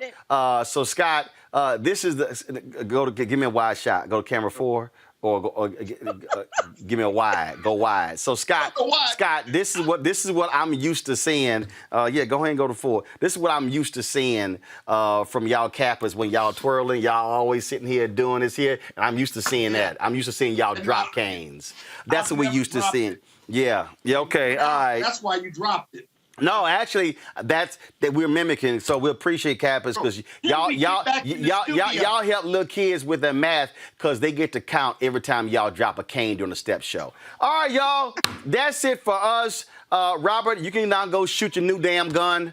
AR, 24-inch barrel, 1.7 twist on it. It's gonna be great. Okay, and then wait a minute, hold on. Did Erica decide? Did Erica go full screen? Did Erica decide to hop her ass in there? Y'all, let me tell you. I told y'all earlier. I don't know how Ron Kirk was able to marry Matrice. Henry, don't show Monique. She don't matter.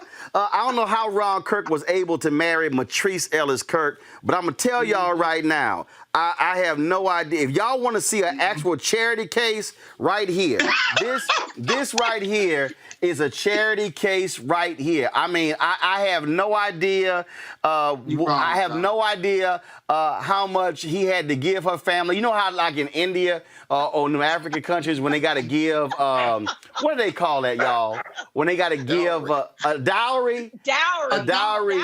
Scott had to give at minimum 50% of all future earnings just to for her to agree to walk down the aisle. Because I don't understand at all how she married his little loud ass. But love you, Roland. Love you as well. I appreciate it. Love you, Erica. See, Scott really upset that I met his wife before I met him. And that's actually I did, and that's the only reason I tolerate your little ass. All right, y'all, we gotta go. I gotta get to the house. So Scott, get your little dog under control. That's her dog. We got 3 of them. Okay, and Erica, please. Love you, Bella. And Erica, we want you to keep Scott under control as well. That's it, y'all. We got to go. Hey, tomorrow, Reese is back. Reese is back. She's been on maternity leave. She's been taking care of her baby. And so she is back on the show tomorrow. So we're looking forward to Reese coming back. She posted this here. I'm going to show y'all. I'm trying to find it. Reese posted this here. This is a photo. I don't know why she's showing her breast milk, but she said after pumping, she going to go get a margarita. But Reese is back on the show tomorrow. We look for it. Hey, keep praying for our girl Erica Savage Wilson. I told y'all she had that car accident. She sent me a text. I sent her a text checking on her. Erica she's doing better. She's in rehab, and so she just wanted y'all to know. Thank you for all the love and prayers. And she's so But again, so she's still dealing with therapy physically, but also speech as well. So, so there you go. She said, if you're comfortable, you are welcome to visit. Well, hell, Erica, it ain't on me, it's on you. So yeah, if you comfortable, I'm good. I got my shot. So y'all will be by. And also, one of them MAGA loving, remember that little loud ass little Republican C.J. Pearson? He been talking trash. Well, I was smacking him around on social media. And all his little white conservative people, you shouldn't be beating up on the kid. I said, fine. I said, I wait till the ass turn 18, invite you on the show. So I invited the little loudmouth on the show. We'll see if he accepts it. But all I'm saying is, CJ, you want to call on the show? You're welcome to call on tomorrow with Reese and Greg Carr. Oh, don't do that to me. Not the car. Don't do that to me. Oh, God. Well, he did. CJ did go to Howard for a year, but I guess he couldn't hack it around all those black people. So he transferred to the University of Alabama. But that's how it goes. So, CJ, more than welcome you on the show tomorrow. Bring your ass. I'll see y'all tomorrow. And also to all y'all Yankees fans, get the hell over it. It's all about the H-Town.